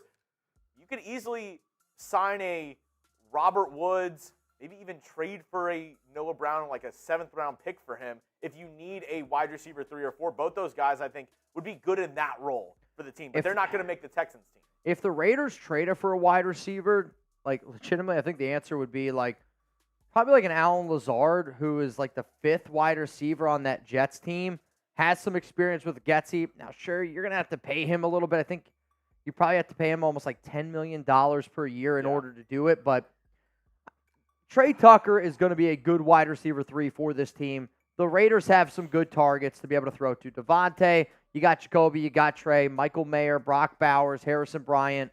Plus, you're going to have your back in Dylan Laube, the running back game in general. They have some good skill position players. Let's go to Noah Santana. What's up, brother? We know what we will get from GM, and with our offense, he will be at his best if AOC still beats him out. The spot that gives me real hope in AOC. So I kind of see where Noah is going, and I think I know the train of thought. Okay. I think it's if AOC starts, I think Minshew will still be good mentally and still be there as a backup because that's where he's been his entire career. Sure. And he's been good as a backup. Like, he's been able to come in and play well as a backup. Yeah. On the flip side of that, if you start Minshew and you bench AOC to start the year, I don't know if AOC's still in it. I don't know if, See, I think Aidan is so much of a professional that he would still be in it. And I heard you talking about the captains thing. Like, I could see the Raiders naming Aidan the captain and Gardner being the starter. Aidan, to me, is the person that a lot of people in that locker room love and respect him. And I think that he honestly carries himself maybe better as a captain. And I know that sometimes it's maybe not fair to judge Gardner based off of his personality, but let's keep it a buck here. Gardner Minshew doesn't really give me like those captain vibes, where Aidan, I do think, does give me those captain vibes. Now, that's not me ripping on Gardner. That's just me just keeping it real with y'all. Like, Gardner Minshew to me, I would say that the upside might be slightly higher with Aidan because you're right, he is a second-year guy. We don't quite know what he could be. Yeah. But then there is also like that other side of me where Gardner really hasn't been given an opportunity either, and Minshew was a good quarterback last season on a Colts team that wasn't even built for him. It was built for a QB like Anthony Richardson. It's going to be the most talented team Minshew's been on in a while from the offensive side of this standpoint. Like, I actually think it comes down to Gardner does a better job of making plays when a play breaks down, and that has benefits. But in the Getsy offense, you got to be able to execute and not turn the ball over. I think because of the not turning the ball over aspect side of it, and Aidan's play is a little bit safer than Minshew's, that's where right now I would say it's like 51%, I'd say Aidan, 49% Gardner Minshew. It's going to be a good battle, though. Is defensive tackle John Jenkins just getting rest, or is he hurt? He's probably banged up a little bit. Like, I don't see Antonio Pierce being the type of coach, especially on the first day of padded practices, especially with how much hype there's been around this team and on that first day of padded, that if John Jenkins is healthy, he's out there playing, right?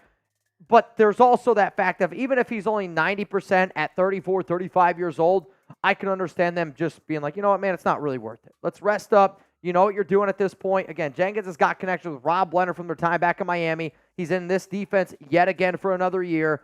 He's their projected starter, but it's also good to see that Adam Butler was able to fill into those shoes because to me, both these guys were two of the most underrated players on that Raiders team last season. Let's go to Brian Hartman. Reminder, hashtag Raiders or Super Chat. Get those questions, comments on the show right now. If you Super Chat, you could skip the line like Brian did. Could running back Dylan Laube start later in the year? He could start later in the year, absolutely. I don't see why that's a crazy thing to even think about. I mean, if I'm Las Vegas and you're struggling a little bit, let's say, on the offensive side of the football, or maybe it's vice versa. Maybe Laube's just that good, and you can see clear as day that you got something special in him. Maybe. Like, I'm not going to sit up here and say it's impossible. He's a good running back between the trenches. He can catch the football. This team obviously likes what they got in him, but, like, I still think that they want to have a combo punch. Like, I don't think it'll ever be Dylan Laube's show where he's the bell cow back. I still think even if he were to, be the main running back, the starter, it's still going to be a running back by committee. Telesco's always done a running back by committee. Raiders running back coach Carnell Cadillac Williams has always done a running back by committee at Auburn. Pierce has said that he's wanted to go by committee. I think a lot of the moves that they've made this offseason have shown that they want to go by committee. Sammy, what's up, brother? Say hypothetically the Raiders finish with 7-9 wins. Do you draft a quarterback or run it back? Oh, boy. Again, it depends. Like, did you go 7-9 and Aidan O'Connell and Gardner Minshew were horrendous? Then, yeah, you probably got to go look at a new quarterback.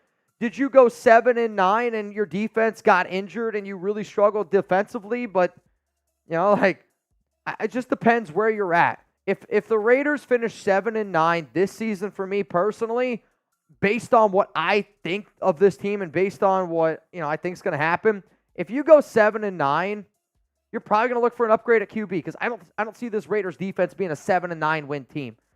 I see them going 7-9 is your offense didn't live up to what you were hoping that they could potentially go out and do.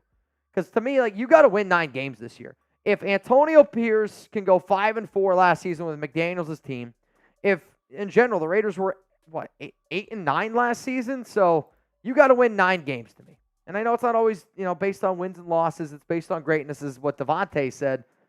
But I'm looking at 9 wins. Let's go to Raider Prime. Maybe our quarterback sucks so far because our defense is that legit. I think it's a balancing act, and that's kind of what I've said. And I don't even think it's fair to say that the Raiders have QBs have sucked so far. I don't think that that's true at all. I think that the Raiders quarterbacks have looked exactly as what we expected.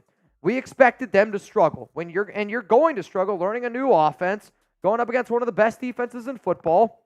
And the other part of it is today was the first day of padded practice, and the Raiders quarterbacks played better. When all you're doing in early on, like in training camp, is when the pads aren't on, defense does not scared about you running the football on them. They know that they can pin their ears back and they can go north and south, and they're going to try to get after the quarterback. The fact that today there was a little bit more physicality in it, guess what? The Raiders defensive line didn't dominate as much as they've been. They were still the better unit. They were still flying all over the football field. But anybody that's sitting up there telling you that the Raiders quarterbacks have been shitty or have been bad in practice, I think it's a learning curve. And it's the learning curve right now for the defense. The defense is so much further ahead compared to the offense. It's all good. I'm not hitting the panic button on the QB situation yet, but it's exactly the way that it's been so far. It's been a struggling quarterback group, but they haven't been terrible. I just think they both need to step up. A do. lot more than they have been. And it's not even just... Pierce said it today. Somebody needs to get the job. But it's like, I don't know. Pierce said it today that he wants somebody to take the job. Gunny sent me some videos from practice. And when I'm telling you, like, of course there's a part of it where it's like, they're going up against the Raiders defense, and that's a big struggle with it. Yep. He sent me a video of Aidan O'Connell and Gardner Minshew throwing at a net that had little openings that you throw it into. It's like 3 openings. Yeah. Aidan was missing them. He wasn't getting them in the net. So it's like, what excuse do you have? Though. What excuse do you have for a standing drill 10 yards away from a net where your job is to be an accurate quarterback and you can't throw it in the net?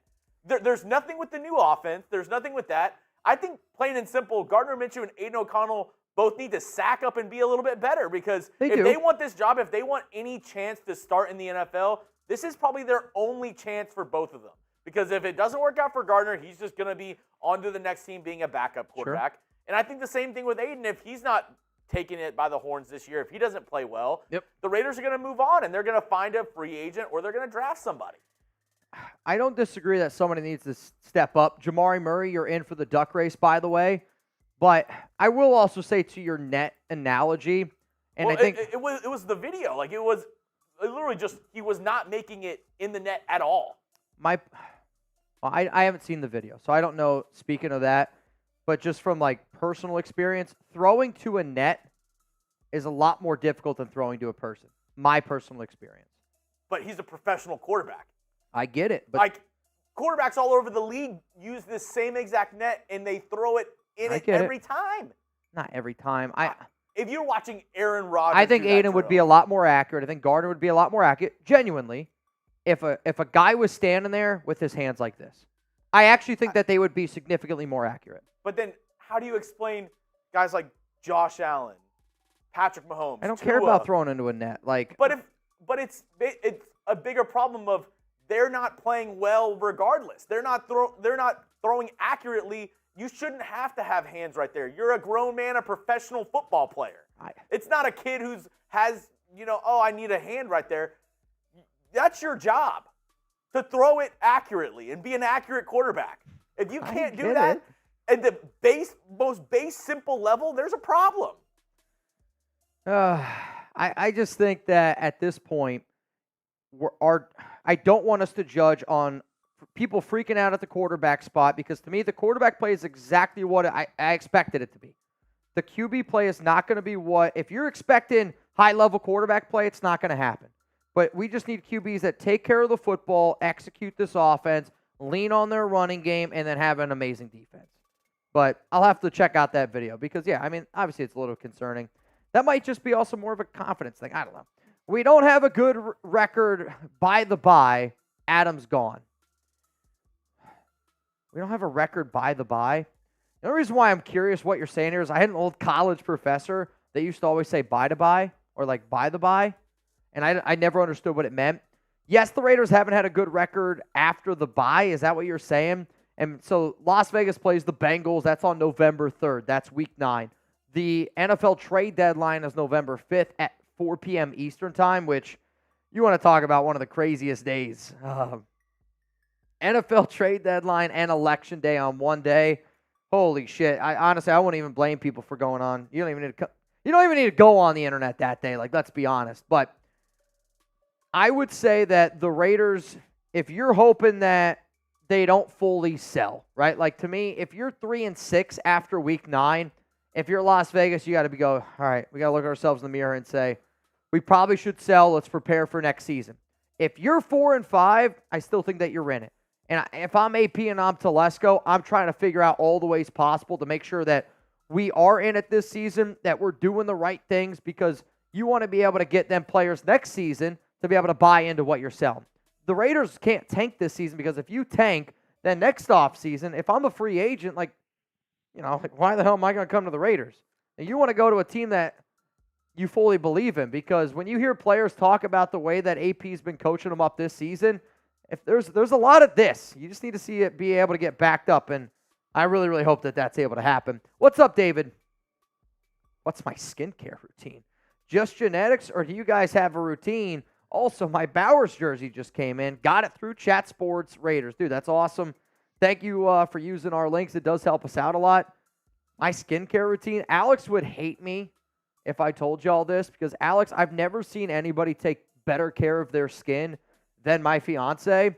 Legitimately, my skincare routine is I come home, I wash my face with water, I wipe it with a paper towel, and that's what I do. Now, I had some acne problems when I was a kid. I make sure my skin stays moisturized, but to be totally honest with y'all, I wear makeup up here. You'll see this. I put some makeup on my nose today. I got a hell of a sunburn, but because I'm so far away, there you go. See that? I got makeup on. I have breakouts. Chuggs, what do you use? Your skin's actually really clear. Chuggs' skin's way more clear than mine. I get mad at me too. I don't really do anything. I literally just use face wash. Yeah. That's it. Keep your skin moisturized. Brock Bowers is going to have himself a good year, though, this year, David. I think he is as good as advertised. He is a silent assassin out there. The fact that you can use him in so many different ways, it's going to open up a lot of different things, I think, for the Las Vegas Raiders on offense. Let's go to Evil Mitch, and then we're going to get into the final segment here on today's show. It's going to be around Raiders sleepers, which I think every single offseason there's always players that, stand out, and there's a lot of attention, and then there's some other guys that maybe the NFL media, maybe the mass majority of people are sleeping on a little bit, and there's going to be one or two names that people are going to be like, that's not even a sleeper. And I think for a lot of Raiders Report watchers, you're right. It's probably not a sleeper. But I also have to start realizing that not everybody was watching this show, during May, June, and July, and we have to be able to put out some new names. I just got a shundo. It's my lucky day, Mitch. A shundo? What the heck is that? A shundo? I just got a shundo. I have no idea. I'm actually worried to even look this up. You don't know? From my calculations, it's a Pokemon. If you don't know, you can't afford it. Yeah, I'm seeing. Here's the thing. I don't have a lot of experience or knowledge in the new Pokemon world, but the original 150 or the original 151, yeah, that's my world. I don't know. Is that a Shundo? I don't know. Suicide. What's up, Suicide Guns? Just saw practice, and Dylan looks significantly quicker than the other backs. He's being used everywhere. Brock pancake Tyree on a run block. Good. I think the fact that tell me that Laube does look like by far the best back that we have training camp.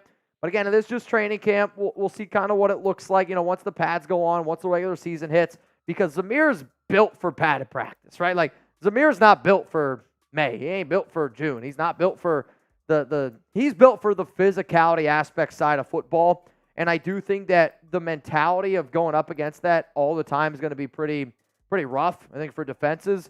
But also, if the Raiders' offensive line is banged up and you can't be as physical as what you want to be, then yeah, that might switch up the idea of what you're going to be able to execute and run on offense. Because if you don't have let's face it, if you don't have the offensive line that you're hoping for to be a physical football team, then what are you going to do with Zamir White? You're not going to run as effectively as an offense compared to Dylan, who can do a lot of different things. I think Madison's still going to get his work in there. Amir Abdullah looks quick from everything that I've been reading and the videos I've been getting as well. I mean, Yoda said Zeus is built for knocking down buildings. Zeus looks like somebody that could... Actually, I think Zeus looks like one of those guys that... You ever watch those, like, slapping competitions? You know what I mean? Where dudes are just standing there and they're just, like... just getting knocked out. Like, Zeus looks like one of those guys. He's got the arms for it. He's got the physicality. Looks unbelievable. Zeus fumbled. Yeah, I've heard that Dylan is working his way up the depth chart. But it's still, I'm not going to jump to early conclusions around anything. I know, I see you working over there. It's okay. Yeah. All right, man, we got 350 people here in the building. If you haven't already, make sure you guys click that like button. It does help us out a lot. I might just post it on my Twitter and say, "Are we worried, Raider Nation?" But when's that video from? Video's from Thursday. Thursday? If you want to post it, I said I would have posted on Thursday. But, like, that's like showing a highlight from a game last week and being like, are we scared? I mean, we show highlights from last season. Do we? All right. Do we? I feel like we don't really ever show highlights. Well, no, like, I'm saying, like, people on the internet. Well, that's people on the internet. We're not the internet, Chuggs. Kind of are. Kind of are. You're like, are you sitting down? What are we on right now? I'll tell you what, running the YouTube show without internet would be something. Imagine doing what we're doing. Do you want to see in front of this camera? Do you want to see the video no that internet I'm talking connection. about really quick? Suicide. The pads were on. Oh, he fumbled when the pads were on? Hey, that's not good. So, Mitch, let's get your live reaction to seeing this video. Okay, so here's Aidan O'Connell getting ready to throw some passes into it. This is the one that Chuggs was talking about before. It's kind of, so Aiden's on the left, Gardner's on the right. We were trying to put the picture or the video up on. All right, first throw wasn't great. I'll be honest. Oh, dude, they're only, here's the Raiders' problem. I see what they're doing. Yeah. And he misses the second one. And then go to the video before. That's the worst one. I mean, he misses totally. He missed 3 in a row. I get it. But, again, like, you're trying to throw into a strike zone. Okay? You're trying to throw into here. Right? If you look at those nets, and, like, let's be honest with ourselves. You look at those nets. That's right here. I actually don't know how often I want my quarterback throwing it right here. It's a strike zone. Those nets are used for baseball. They are. I want my ball here. That's kind of where Aidan was throwing it. Here. That's where it is, no? It's top left, top right. Yes or no? I agree you probably want him to throw it in there. But then again, if I am a quarterback coach, I'm telling my guy, like, I know that that's where the zone is. But I don't really want my guy throwing the ball every time right here. Everything's a different situation, I guess, right? Certain routes, yes. Maybe I don't know. I can show you the video from Live Oak. I think people are freaking out so much about the quarterback spot, but the defense has been good. And people just are picking at everything that they can pick at. If they're bad on game day, believe me, I'll be the first. I'm not afraid to say anything about any player on this show. If they're playing bad, I'm going to be saying this guy's playing bad. I will not say fire AP this year. Unless they are 0-16. They got to be like legitimately. Will we get a fire Getsy? I really hope not. Like, yeah, I said the fire McDaniels stuff just because I never believed in McDaniels. I'm going to keep myself on a higher standard this year of just being like, we can't just be ready to jump off the cliff right away. Yeah. You gotta at least see what it's like. All right. But I just posted it on. You just posted it on Twitter? On Twitter. Well, it's like 85% there. It's almost there. I got you. There it goes. The kid with the overgrown feet. Over on the first fire Getsy. What, for me? And I would say I'm not going to say anything about Getsy's offense until if y'all want to we see play the video. Chiefs. I will try my best. If y'all want to see the video, I just put my tweet out there. Maybe show some love, give it a like. I just hope that us as a fan base this year, we get like decent offensive play. Last year was terrible. Nico last from Mitch, week 9. All right. All right. You guys can hold it to me. Yeah. Next person in the duck race I see is Philip B. Also Charles G. Reminder, $20 Venmo at Mitchell Renz 365. Chance to win some money. Actually. What? I should probably do this. Let's hear it. Also. What? My video that I just put out. You need to give some credit to Gunny. I'm going to put. Credit to Gunny. Credit to the Gunny. I like it. Yeah. I forgot to tag him so I'm going to just tag him right underneath. Yeah. Got a super chat coming in from Sean. What's up, Sean? I think AP wants O'Connell to start.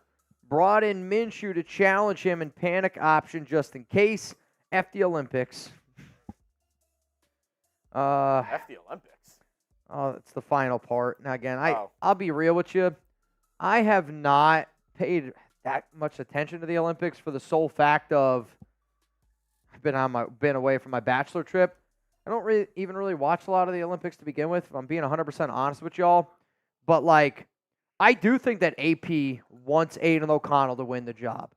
I think a lot of Raider fans want Aidan O'Connell to win the job. I want Aidan to win the job. Like, to me, I just think I have a better understanding of what Gardner Minshew is as a quarterback. And, like, that's my baseline of what I'm thinking about what the QB battle looks like. And to me, like, if Aidan go out there and he could do a better job of what the quarterback that I think of Gardner Minshew, that's the good thing. Like, to me, like, that means Aidan went out there and he did it. And I think Devontae wants Aidan to win the job. And I do think that there is that higher ceiling level of Aidan. But then there's also that point of there were times where Aidan did look good last season. There was times where he struggled. But now with the full offseason, you got Luke Getsy's offense. Let's see what he could do. He's got talent around him. He really, truly does, man. Oh, man. All right, y'all. Let's get into our training camp sleepers coming up here on today's show. After that, we'll answer a few more questions. We'll do a duck race. The next time that I'll be live here on the show is going to be on Thursday. Reminder that today's the final day of our July Bang race. So to everybody out there that was in our Bang race, which the last time that I checked, Zon's in first place. Second place was Noah. Third is LCA. Ira's in fourth. Trivan's in fifth. If the Bang race ends today, I mean, I might go live tomorrow if there's breaking news, but it's got to be breaking news. If the Bang race ended today, David's on. You are the champ. And I will send you a brand new July Raiders Bang MVP jersey to Mr. David's on. Rebel said, am I last? I don't think so. you sent in one, Rebel, so therefore you can't be last. There's a lot of people that haven't sent in any. Bobby. What? Ahoy! Oh, boy. That's not what I expected. Patrick B., you, sir, are going to be in twice. Patrick B., 20 to win $60 here on the Raiders Report as it stands right now. And then Gilbert Moreno. You, sir, are also going to be in for a chance to win some money here on the show. All right, Chuggy Bowl. Let's get into our sleepers content here. Oh, you're saying I want last place. Gotcha. I got you. You know what's funny? Alex gave us a digital camera, and I wish. Gave us a digital camera, and just because I didn't really want to take my phone to like anywhere when I was on my trip, we had like the digital camera, and we're going through the pictures last night, and Alex goes, "Oh my God, there's somebody's butthole on this camera," and I'm thinking to myself, whose is it? How would it go? And all it is, it's a picture of Trace's elbow, and it's clearly Trace's elbow. And it's just that, and I'm like, oh, that's Trace's elbow. She's like, how do you know? I'm like, I know what a butthole looks like. That's an elbow. She was just like, no way. I just love the part of that story where for a second, Mitch thought, I can tell which one of my guys' butthole it is, but just by seeing the picture. He goes, I just wanted to see whose it was. Yeah, I wasn't scared. Like Alex goes, if you saw it, would you be like, oh, that's Chase's?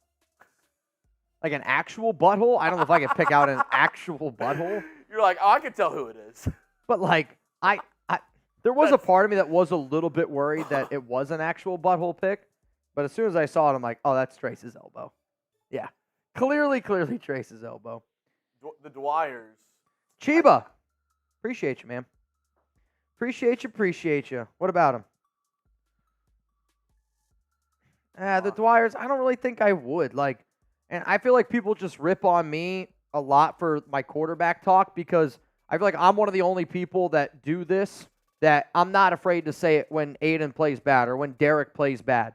Like, I feel like I was one of the first people to not be afraid to stand up to a lot of other Raider Nation, and I hate the cancel culture that a lot of times the nation has. It's kind of annoying to be totally honest with you, where, you know, just because you rip on a guy, like it's also part of my job. Like I'm also the person that says, you know, nobody's done more for the show than Derek Carr. I got a Derek Carr jersey. I respect DC. I think he's a great guy.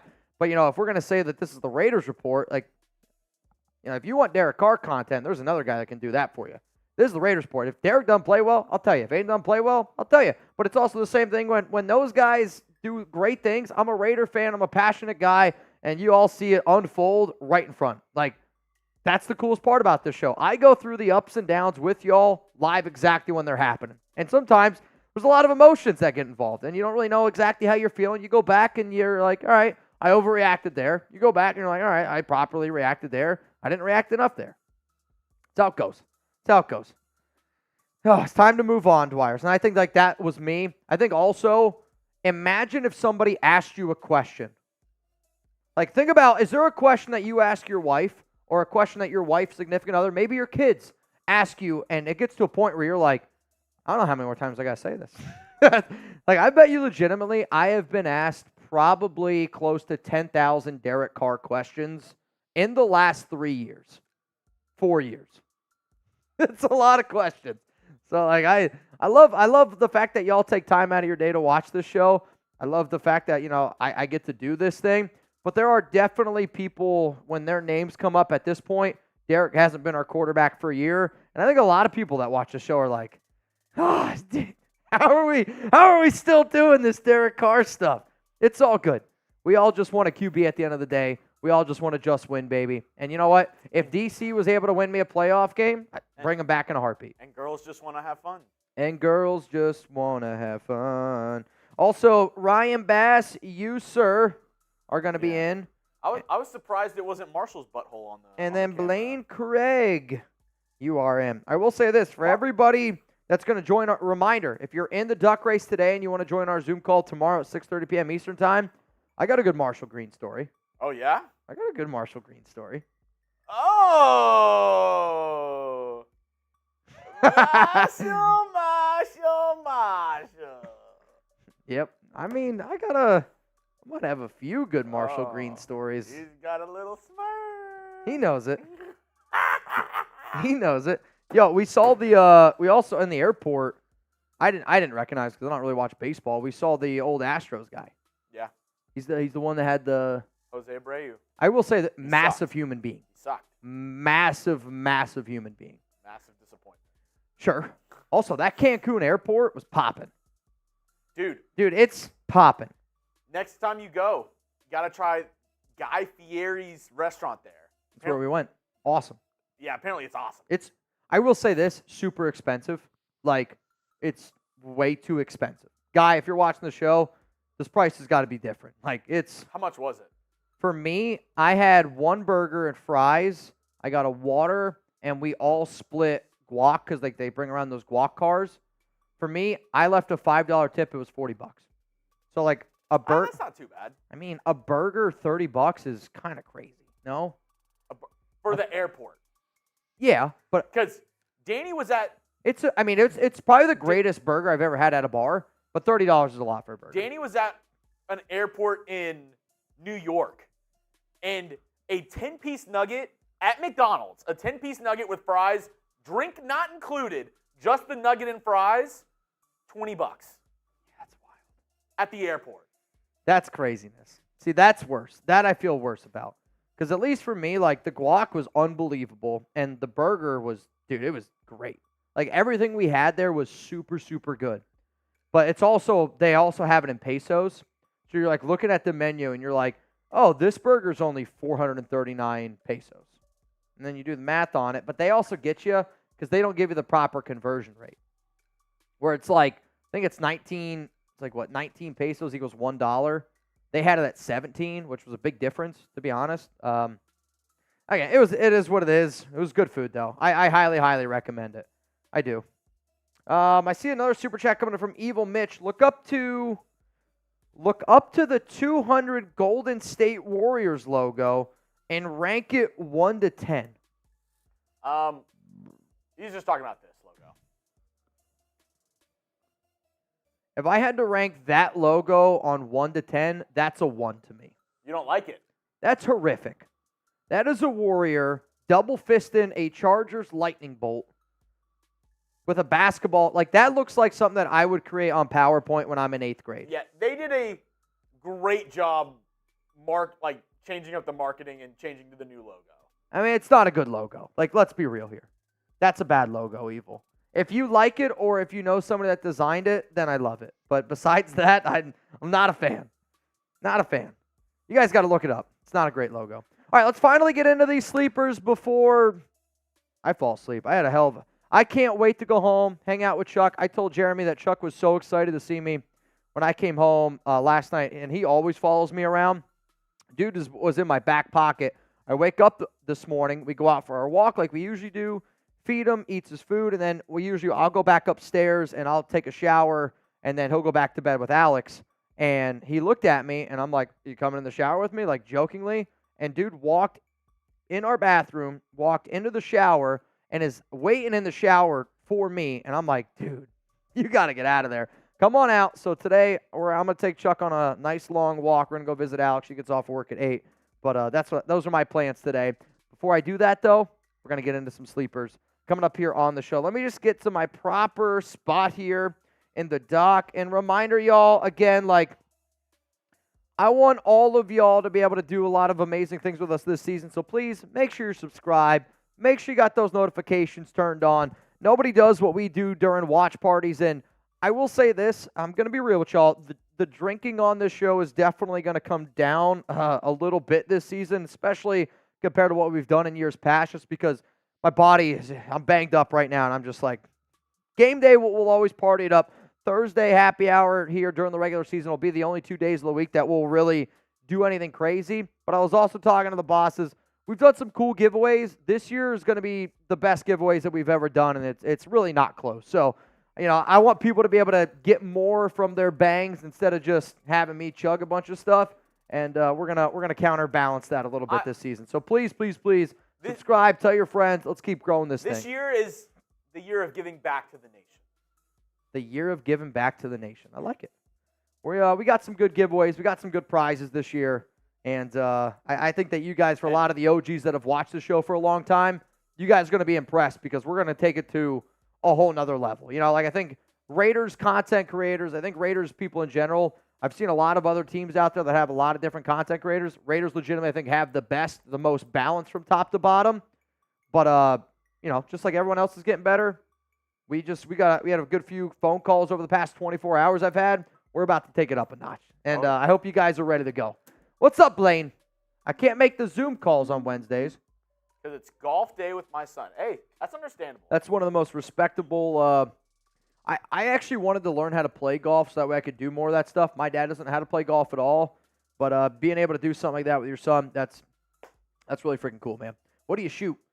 Sean, what's up, man? Wasn't trying to catch you slipping on the last super. Just saying. You're okay. To be honest, this is me being real with y'all. I think I know what you're talking about, but I also I haven't paid attention to really anything that's happened over the past 4 days. Just because, like I said, I've been doing my biggest concerns the past 4 days were: do I want a Mai Tai? Do I want a pina colada? Do I want best drink you had? So, truth be told, I was trying to get in contact with Gerbo, which Gerbo, I've been trying to get in contact with you for a week since you were our MVP, and he won the bat. Well, I haven't got in contact with him, so I was like, I wonder if I could take this bat to the beach with me and we'll play wiffle ball with it. We never ended up playing wiffle ball. It's just too hot. But that bat holds like 24, 30 ounces. So I would say the best drink that I had was the one guy, he called it a special. And it was like a coffee drink. It was like Bailey's, Kahlua. He literally put like coffee, like a little bit of coffee grinds in it, a bunch of cinnamon, and a coffee liqueur on top. They literally had a bottle that said Carajillo. In the back? Or in the back? In a blender, blended that shit up, and then poured the whole thing in the back. So, like, on Friday, I'm not kidding you, Friday was by far the worst day I had. There's a picture of me on Twitter, which Chase posted.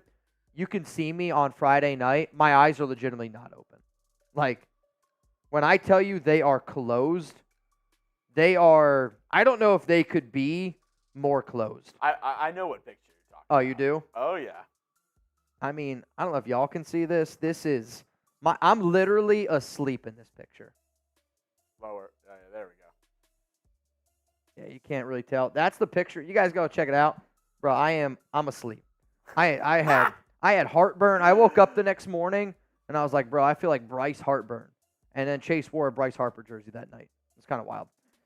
All right, Rebel, start the segment. I'm with you. Coming up, let's get into these Raiders sleepers from training camp that I think a lot more people need to be hearing about, need to be knowing about. Rebel, salute to you, brother. Coming up, let's talk about some sleepers.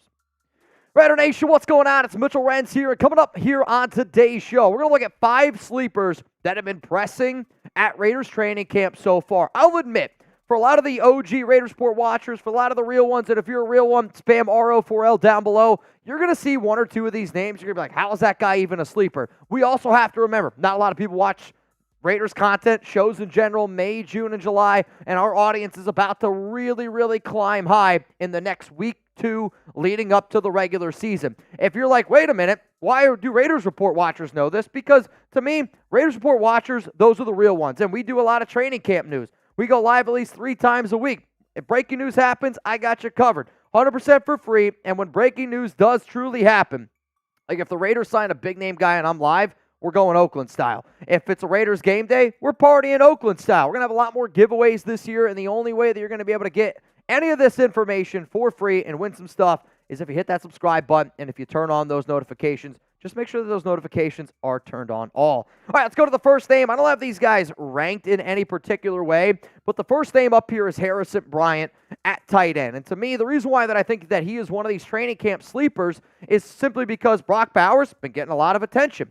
Michael Mayer been getting a lot of attention. When the Raiders, moved on, I shouldn't say moved on. When Michael Gallup retires, a lot of people were like, well, what are the Raiders going to do now? How are they going to be able to handle this wide receiver 3? One of the things that we've been saying a lot of on this show is I could see them, since they're going to implement a lot of this 12 personnel, and when you just think of overall available targets, okay? To me, I think the amount of targets that are going to go to Harrison Bryant and how much that he's used on the field is going to be just as much as what Michael Gallup would have been used on this Raiders team. And they've been using 3 tight ends a ton early on at practice. Like, they're going to be a physical football team. What's an easier way to help out maybe your offensive line that's got some extra injuries early on? You add an extra tight end there in Harrison Bryant. This is somebody in 2019 who won the best tight end of the year in college football award.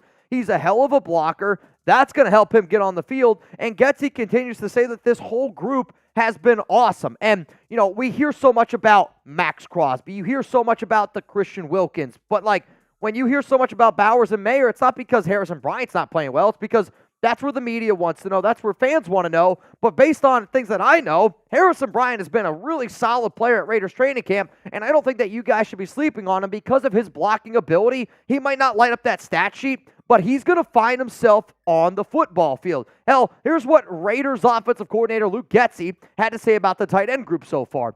The whole group has been awesome. We stress and put a lot of pressure on them with how much stuff they have to know.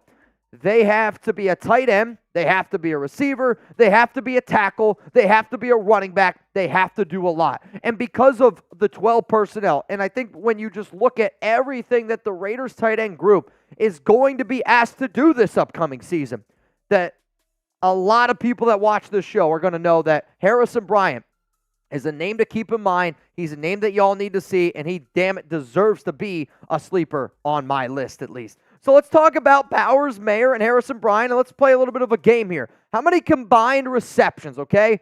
So if you were to get asked this question, how many combined receptions for Brock Bowers, Michael Maye, and Harrison Bryant this season?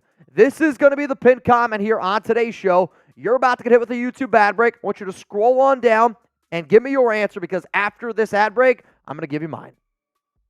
The numbers that I have here for the total amount of receptions for those 3 tight ends is 98. Now, when I crunch my numbers out, I have Bowers getting 47 catches. I have Michael Maye getting 34 catches. I have Harrison Bryant getting 17. Obviously, these numbers can fluctuate. One guy could get a lot more. Injuries could end up popping up. But I think for the most part, a lot of people, I'm looking at the live chat right now, very, very high numbers. You also got to consider the quarterback play that we have. We're going to be a run-first offense, I believe. Then you got Devontae, then you got Jacoby, you got Trey Tucker. A lot of good mouths to feed. This offense is going to beat you with 1,000 paper cuts. I'm going to go 98 in total, but please let me know what you guys have to say. Let's go to the next name, and this one might be the guy that I think is the most surprising on this list.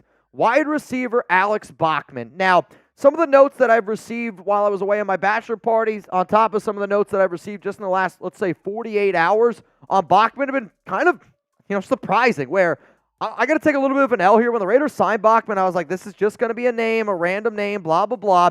But if you go back and you watch that video, I also make a joke saying, imagine if this is Christian Wilkerson. And the reason why that I say that is because the Raiders signed Christian last season at wide receiver. He was a McDaniels guy and ended up being that 6th wide receiver that ended up making the roster.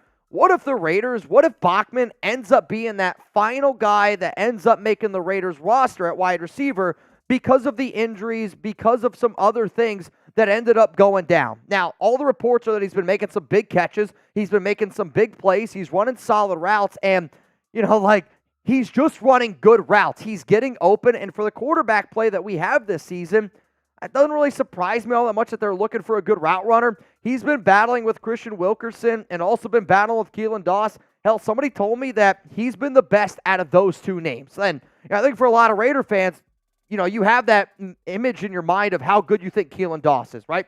Or how good do you think Wilkerson is, somebody who's made our roster before. And then you think of Bachmann. If Bachmann's outperforming those guys, that deserves some notoriety there. And that there's a chance that he could be the wide receiver 6 with Gallup retiring, with Jalen Guyton's injury. Because after Trey Tucker, Jacoby Myers, Devontae Adams, to me, that this is a wide open battle. I can make a show, and I can tell you why Bachmann could make the roster. I can do the exact same thing of why Tulu Griffin could do it, why Keaton could do it, why Foreman could do it. We have a lot of unproven players outside of Devontae, Jacoby, and Trey Tucker at the wide receiver position. Now, I do think DJ Turner ends up making it. That's 4 wide receivers. Well, are we going to keep a 5th? What if Guyton is number 5? Cool. What if we end up keeping a 6th? Because then if we end up keeping a 6th, does that mean that, we're going to be able to add some of these other guys on here, some of these other players that can make an impact, where you look at Keelan Doss, also on the team. Foreman, also on the team. So from top to bottom, my only point is this. If the reports out of camp are that Bachmann is impressing, we've seen it before where a player that nobody thought was going to make the team in Wilkerson ended up making the team. All I'm saying is keep an eye out for him, because originally I said that he would have been one of the first 6 players that would have been cut if the Raiders would have brought somebody in. But he continues to go out there and do his thing. Sounds like he's looking pretty good. And since he is literally like the definition of a sleeper, hell, he might be what I like to consider a deep sleeper. Somebody, when you're waking up, you're rubbing all that shit out of your eyes. That's Alex Bachmann. Can he make the team? Only time is going to tell. Well, we got 3 more players coming up here on the show. But before we get into that, let's give a huge shout out to our sponsor today here, because they've done a lot of great things for us, and I think that they definitely deserve a lot of that notoriety here. So let's give a shout out to our awesome sponsor, Gametime. $20 off with code CHATSPORTS is how you guys are going to be able to get this one set up. Now, download the Gametime app, create an account, use code CHATSPORTS. You're going to be able to get $20 off. If you don't know how to spell it, it's CHATSPORTS. Obviously, terms apply, but you can get the last-minute tickets, and you get that lowest price guaranteed.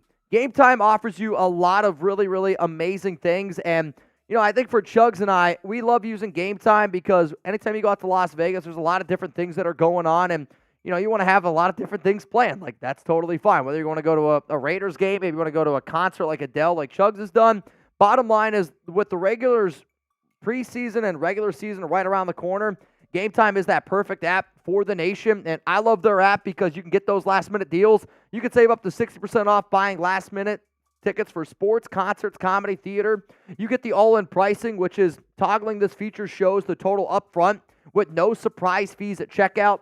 Seat views is a big winner for me. You can get like this panoramic view from your seat in the app before you buy. The lowest price guarantee, which this is something that I love.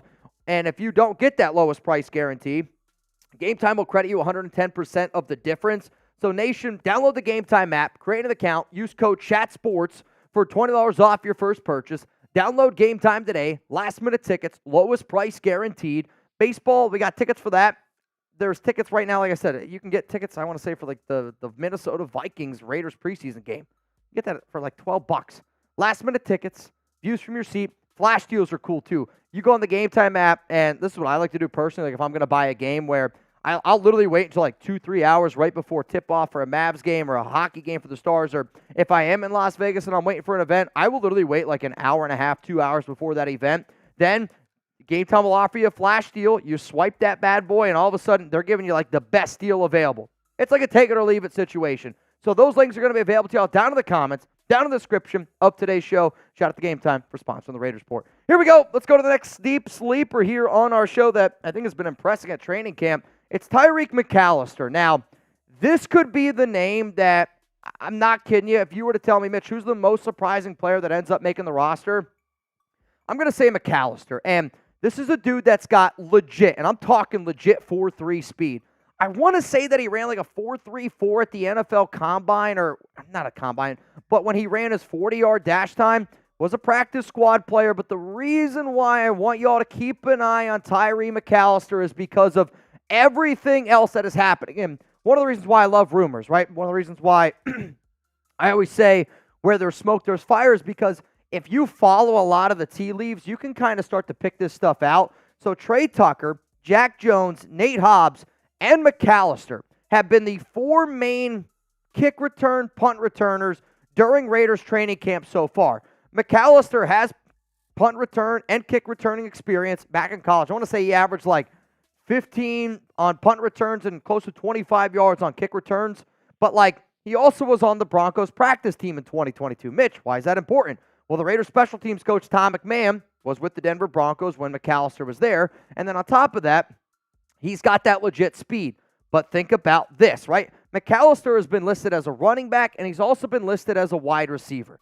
And with how much work Dylan Laube's been getting, mainly on, third downs, could you see an opportunity for McAllister where, all right, DJ Turner, you're going to make the roster. What if Guyton's banged up? You have some of these UDFA receivers, and you've already seen so many coaching staff say that they want to have some of that extra insurance for these new kick return rules. You can't teach 4-3 speed. And if you need somebody that can help out on special teams a little bit more and then also be that extra running back depth, maybe that extra wide receiver depth to spread it all out, just saying, Tyree McAllister is definitely a name to keep in mind. Let's go to Gametime Richardson at the cornerback spot. The Raiders drafted him in the 4th round of this past year's draft. And, I've always said that to me, I think Richardson's going to be a little bit more of an impact player on special teams just because he's long, he's lanky, he's super athletic. McMahon gave a description earlier the offseason about what he thinks of a special teams corner kind of looking like, or a special teams player. A lot of linebackers, a lot of speed, a lot of corners, a lot of speed is kind of how he's been saying it. But because Brandon Faison's been battling some injuries the past few days, he's been working with the 1st and 2nd team. I will admit that it's mainly Ja'Cory and Bennett working with the 1s, but Richardson filling in for the 2s is good. But Richardson's also been a great gunner so far. And the last time that I'll say this, where we talked about, remember Matt Collins? Dude's a weirdo, but he's a great weirdo in all the right ways. He's like the right guy you need for a football team. I could see Gametime Richardson being a gunner, kind of like a Matt Collins, where it's like, that guy is just an unbelievably gifted athlete, and Richardson is that, and he's been a really, really good special teams player, been a really good gunner, and he's going to get those opportunities early on. But the fact that he's taking advantage of the Faison injury, being banged up, the fact that he's going out there and showing what he can do on special teams, the fact that he's been working with, at times, the 1st and 2nd team, you put all of those things together, and to me, that is a big win for a young rookie where we didn't necessarily know how much playing time that he was going to be able to get this upcoming season. But Gametime Richardson, to me, is a sleeper that I do think deserves some credit. So before we get into the final sleeper here on today's show, what is your confidence level in this Raiders cornerback room? A lot of reports have been saying that the corners have been looking good. Jack Jones, real deal. Nate Hobbs, real deal. Corey Bennett's been stepping up. Gametime Richardson's been having a good practice as well. What is your confidence level in this cornerback room? I want you to scale it from 1 all the way up to 10. 1, you're not confident at all. 10, you have the utmost confidence in this cornerback room. For me personally, I'm still just going to sit here at this 6 number. And I don't think there's really any reason to go up. No really reason to go down.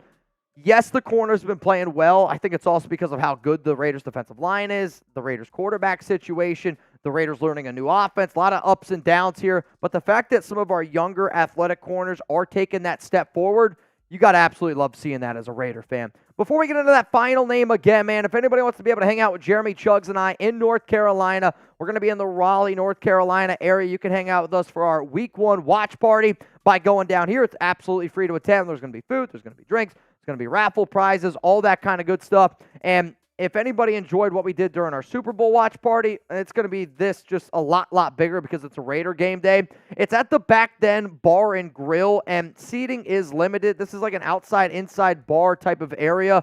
I'm super excited to be able to go there. Here's the thing, though. You can actually hang out with Chuggs and I not only on Sunday on game day when the Raiders take down the Chargers. You're also going to be able to hang out with us on that Saturday before. My dad's going to be there, which is going to be a really cool thing. This event here, if you go to chatsports.com/topgolf, I suck at golf. I'm looking forward to going to Topgolf, though, with Chuggs.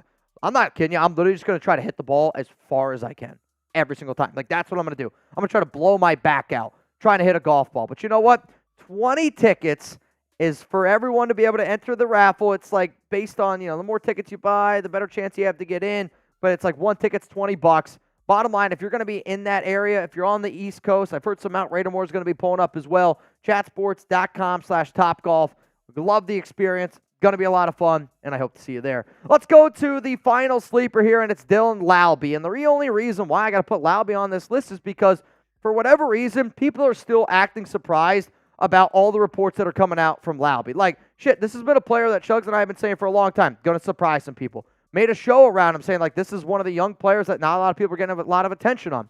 We were on another Raiders content creator show saying, like, Laube's going to be a big, impactful player. I saw a Raiders beat reporter, I believe it was Vic Tafur, about a month ago, say that he don't even know if Laube's going to make the roster. I was like, that's the most mind-blowing thing I've ever heard, because we knew that he was going to be an impactful player, and smoke where there's fire. You saw it in May. You saw it in June. You saw it in July. When a player creates the amount of buzz that Laube is creating, he needs to be taken seriously. And, maybe putting him on the Raiders report isn't fair, but for the national media out there, the amount of times that I've had to defend this kid and be like, dude, he's going to get his opportunities. You all know that I'm a fantasy football guy through and through, and I've said on multiple shows, you need a PPR running back from the Raiders, late round flyer, take one on for Dylan Laube. because he continues to get more work as the running back. He worked with the ones at Raiders practice on Tuesday for the third down back role, and he can clearly catch the football. He can clearly run between the tackles. And the fact that he hasn't been working on special teams, that's a big, that's the big light bulb in my head. The Raiders like this kid so much, and this is a player that we thought was going to get used on special teams. They like him so much on offense that they're going, we're not putting him on special teams. He's working with the offense. That's a major, major win in my book where, it says Amir Abdullah, RB3. Quite frankly, I think I almost got to switch this to, I could see Laube taking over as that RB3 role, being that third down back guy, competing with Alexander Madison. Zamir's still going to be that main RB1. But if you don't know who Dylan Laube is, it's time to wake up and to hit that subscribe button on the Raiders Report because, damn it, we've been talking about this one for a while. Luke Getsy, this is what he had to say about Dylan Laube.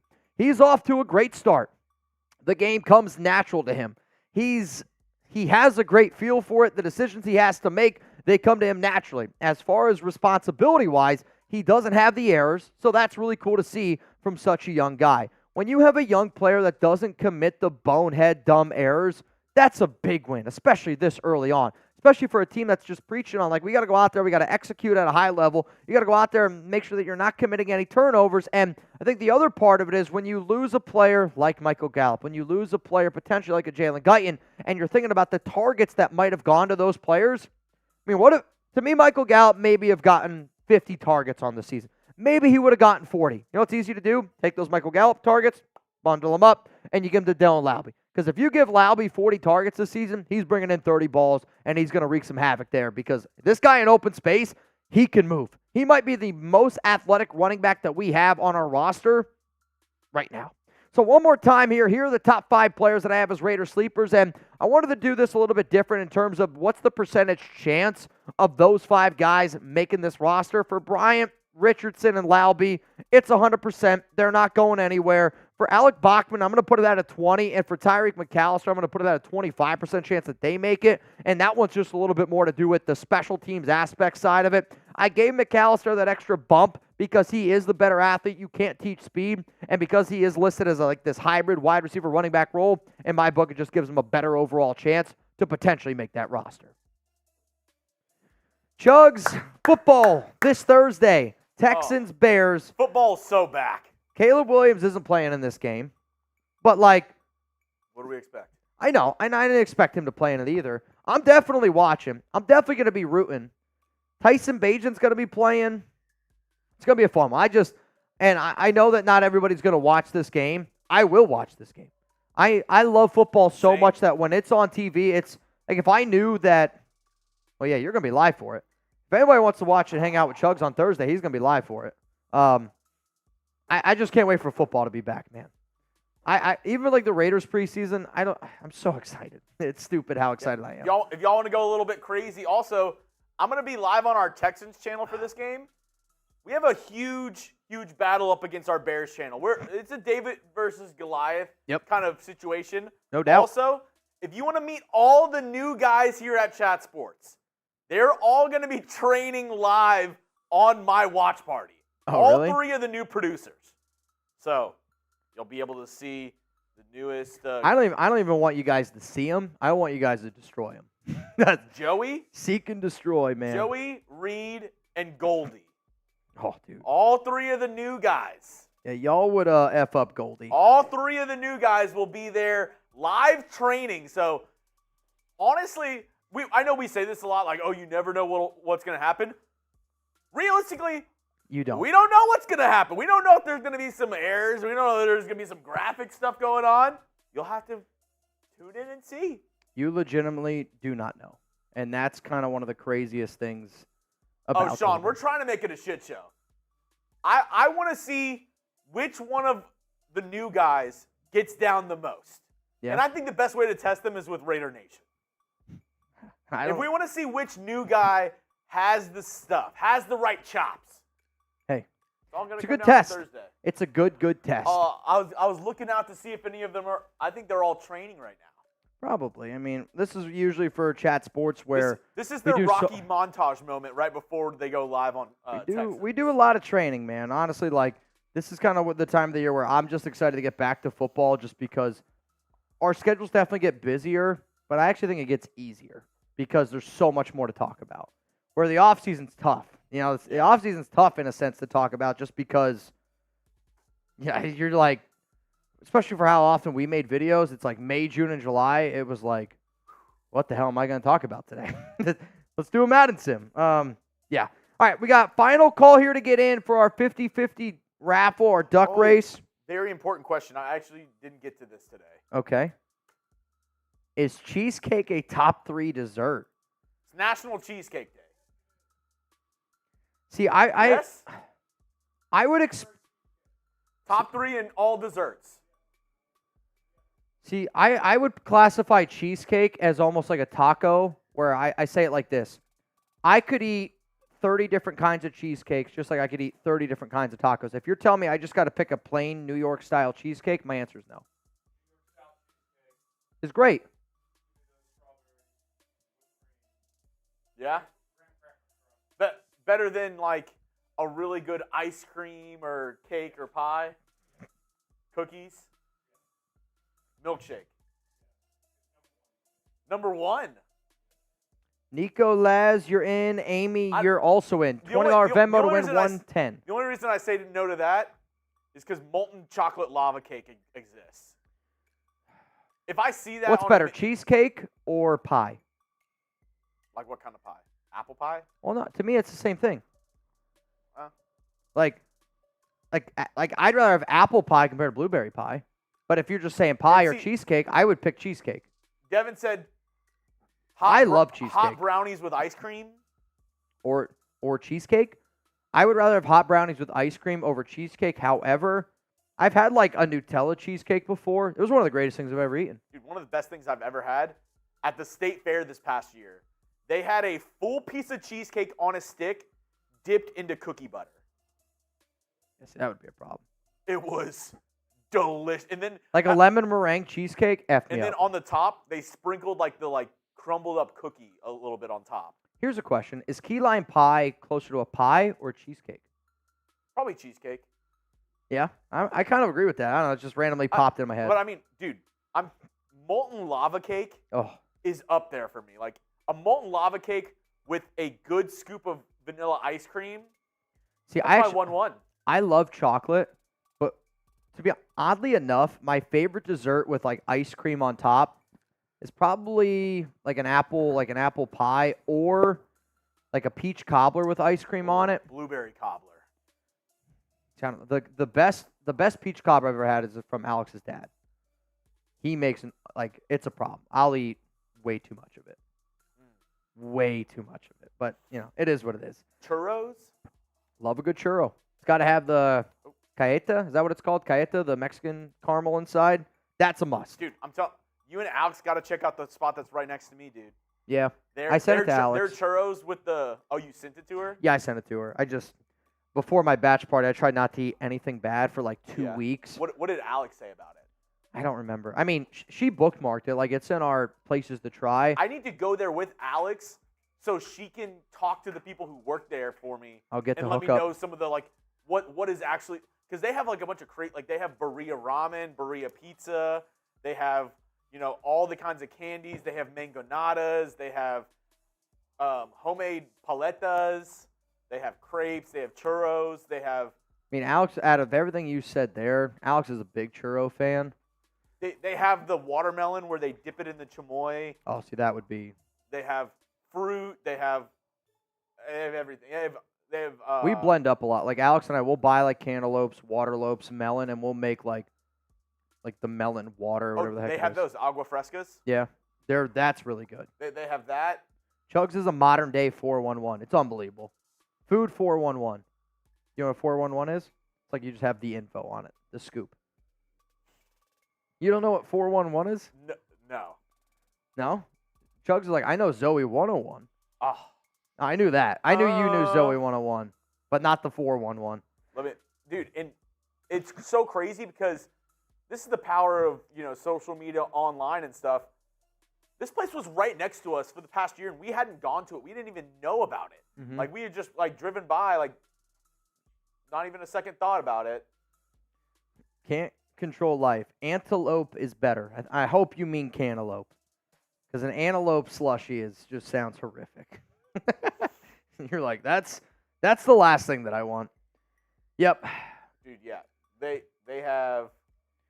Lance Smith said, I would like to see the Raiders try to pick up Tyson Bagent if he didn't play this year, just to be there to learn the new offense. It's kind of an interesting standpoint, but at the same time, though, like, he's the backup to Chicago. And cheese with LaRocco pupusas, I just looked that up.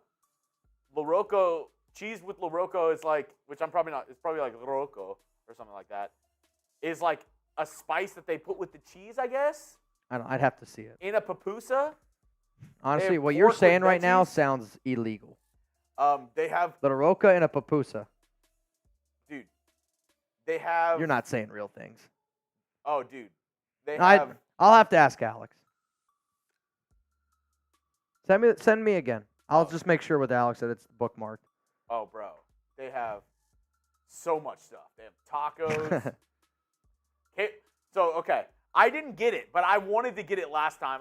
We were just getting, like, drinks. We took my nephew there. He's, like, 4.